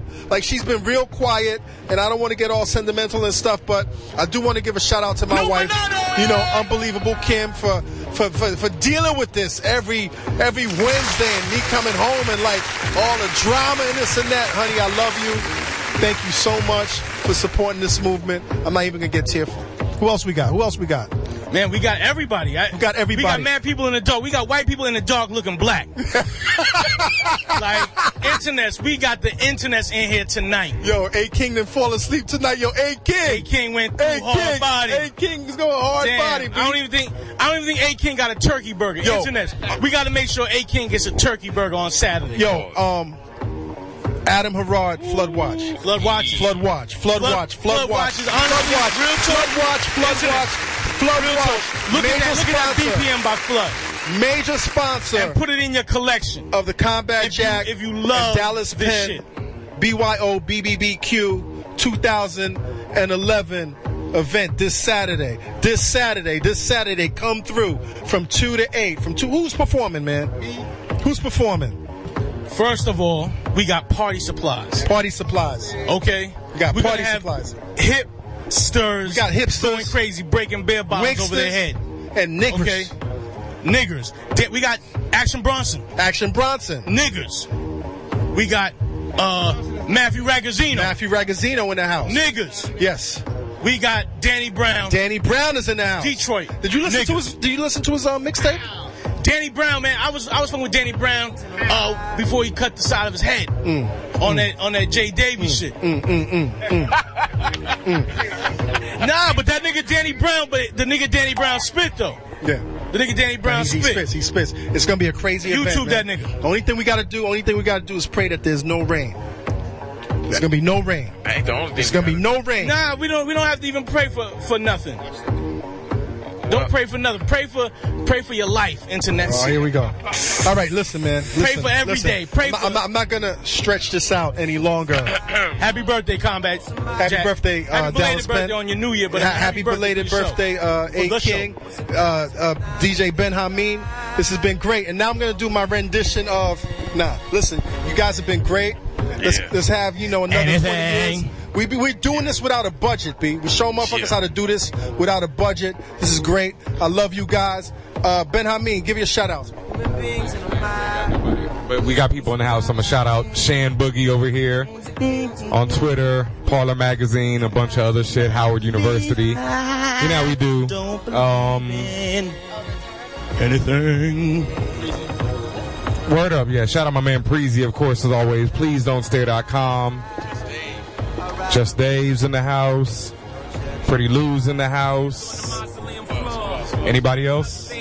That's it? All right, peace. And thank you for, I didn't even get to tell my story about how I came to the show and everything. Thank you. I made a boss move, Boss up. Boss up, Hey King, let's wrap this up. You got anything to say? Yo, man, congratulations, salute, Yes. all that, man. Yes. Saturday is going down. Saturday. Dallas. Tomorrow too is going down, right? What's tomorrow? Matthew Ragazzino. Oh yeah, Matthew Ragazzino's performing tomorrow. I'm co-hosting. Yeah. I'm co-hosting. I'll be in the house. Yeah. But it's great. Dallas, man. BYOB. Crazy motherfucker. You're a crazy motherfucker, B. Hey, Combat, congrats, man. Congrats for having that vision, brother.